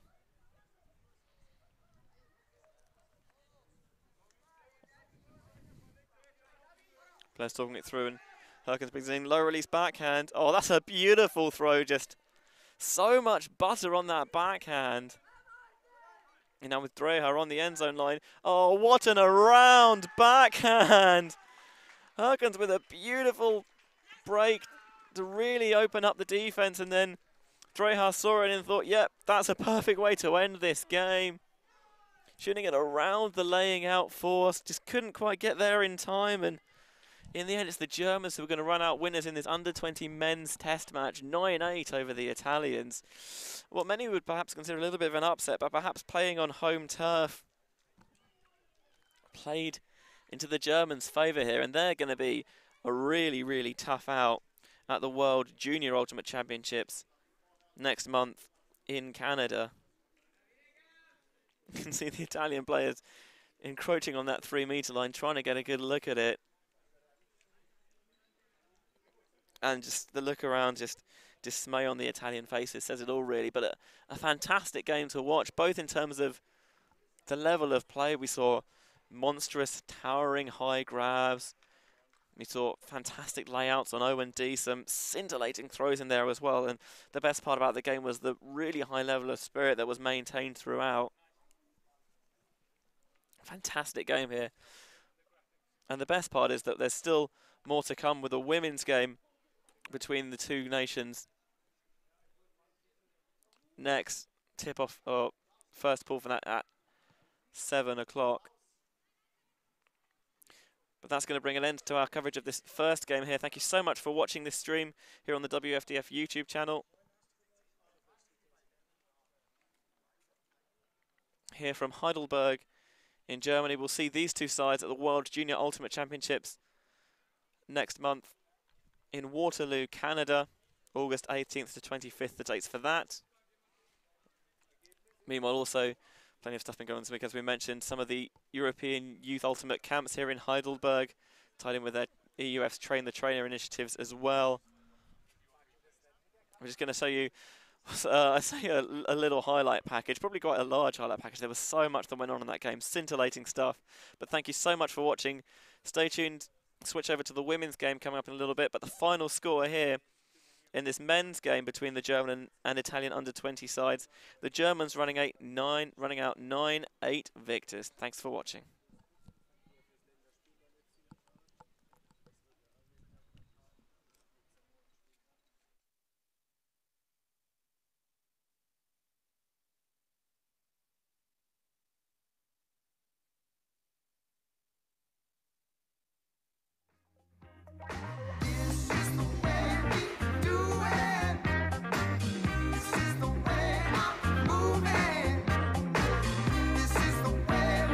Do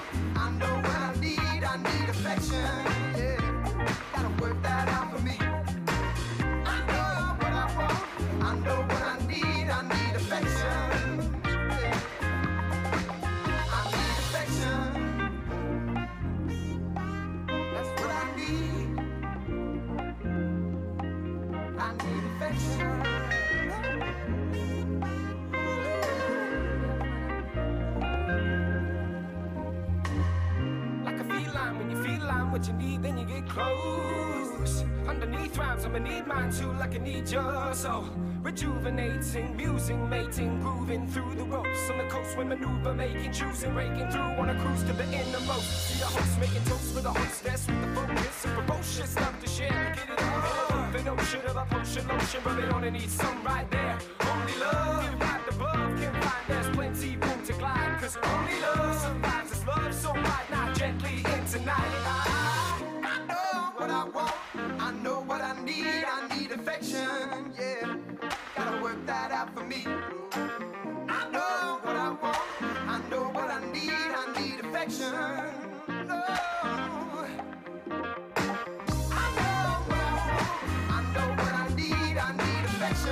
Yeah, gotta work that out for me. I know what I need affection. I need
affection.